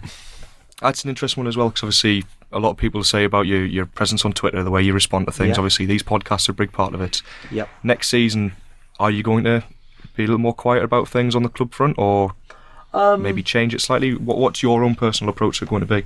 If a fan asks me a question that I can answer, that is about their football club, then I should answer it, as long as it doesn't, compromise anything. But I think it will naturally, hopefully, be a little bit quieter. But because I think I've got to know the fans better, they've got to know me. So hopefully there'll be, despite a few of these things that you read in the paper, a decent level of trust there, and there are less things really to discuss. I try and use Twitter for two things, which means I have to accept that I have to look at it for all the wrong things. But the two things are, one is trying to help fans. If they have, a desire for a signed shirt, or somebody's not very well, or that they'd like a pop-in visit or whatever. And also, like has happened, if they break down or they're struggling to get to games or whatever, I think that's useful. And the other thing is, there's always going to be rumours, there's always going to be this, it's Sunderland Football Club. But some of the rumours are unhelpful. They can build up a head of steam and they become damaging. And if I can stop those by a direct comment quickly, I think that's useful. And they're the things really I need to focus on Twitter on. But it's quite difficult sometimes to get to those posts when you get hundreds of them telling you the same thing, I think with regards to the player comments as well, going back to some of the earlier podcasts, do you think it did actually hinder your ability to operate in the transfer market and to approach agents at all? No, I don't think it hindered anything. We're a League One football club and we're Sunderland. That's what hindered it. Well, no. That's the thing that everybody should want to come and play for Sunderland, apart from obviously Lyle Taylor. But no, I think I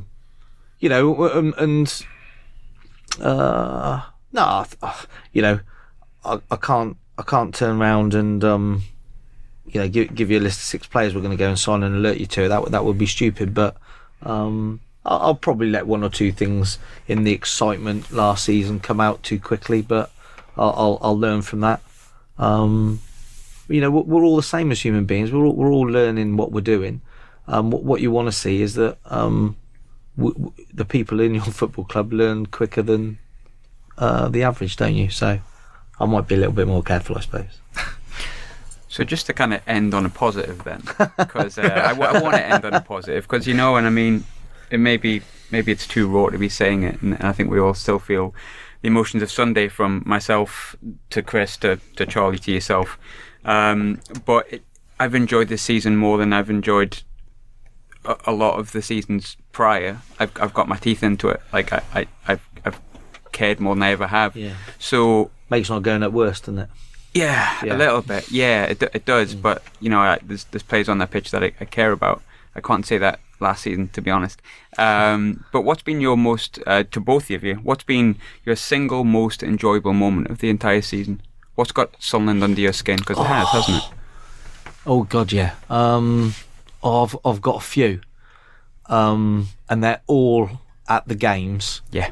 With the goals, Walsall in the last minute, because when they scored their second goal, that lad came up and did what all lads shouldn't do, and it winds you up in it. They just come and celebrate, and he was right in front of my face as a fan, and I saw the fans around me react, and I thought, like everyone else.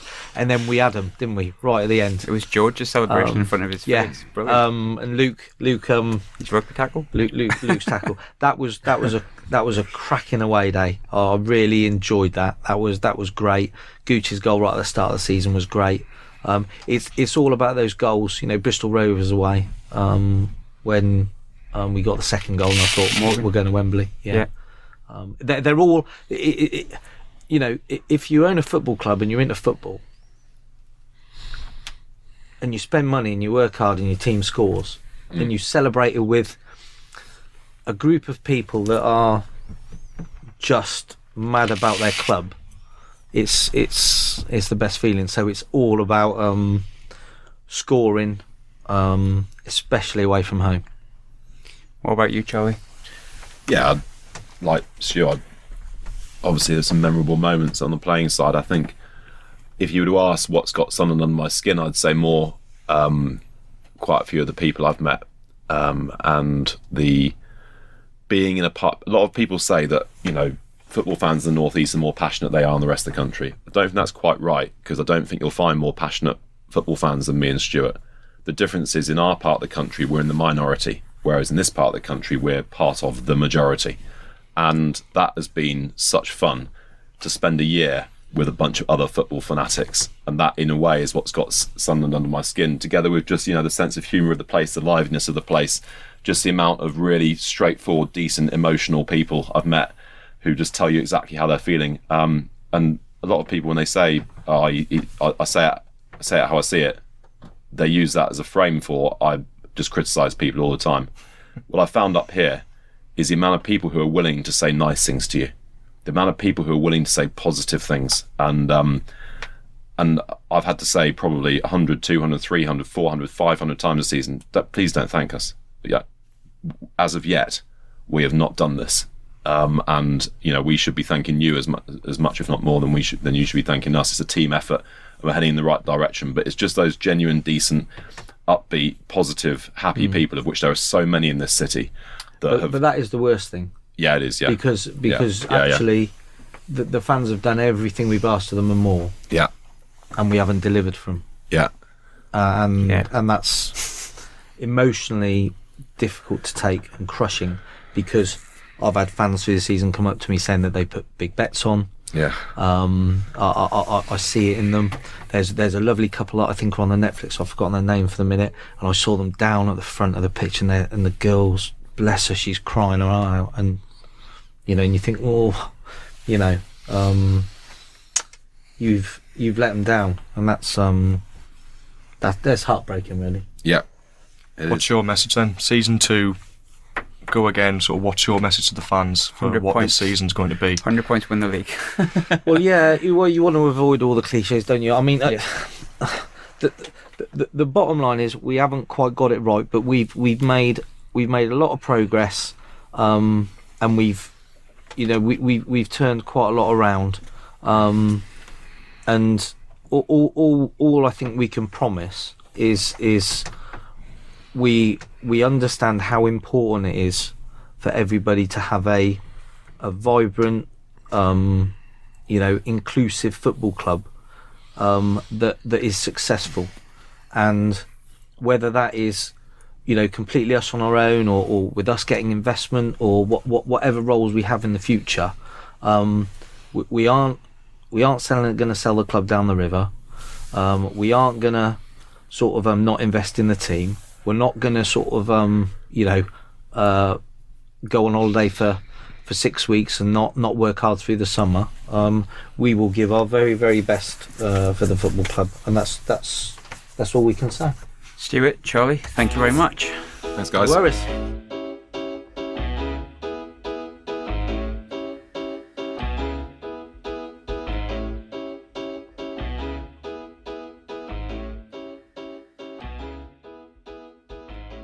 Some exchange betting companies run short-lived promotions, like months-long offers of low commission. At BetDAG, we wanted to change the way we did things, so we set our commission at 2% permanently. That's 2% on football, horse racing, golf, almost any sport. 2%. That's just one way that BetDAG is changing for the better. For the better, like you. BetDAG, the 2% commission exchange. Over 18s only, please gamble responsibly.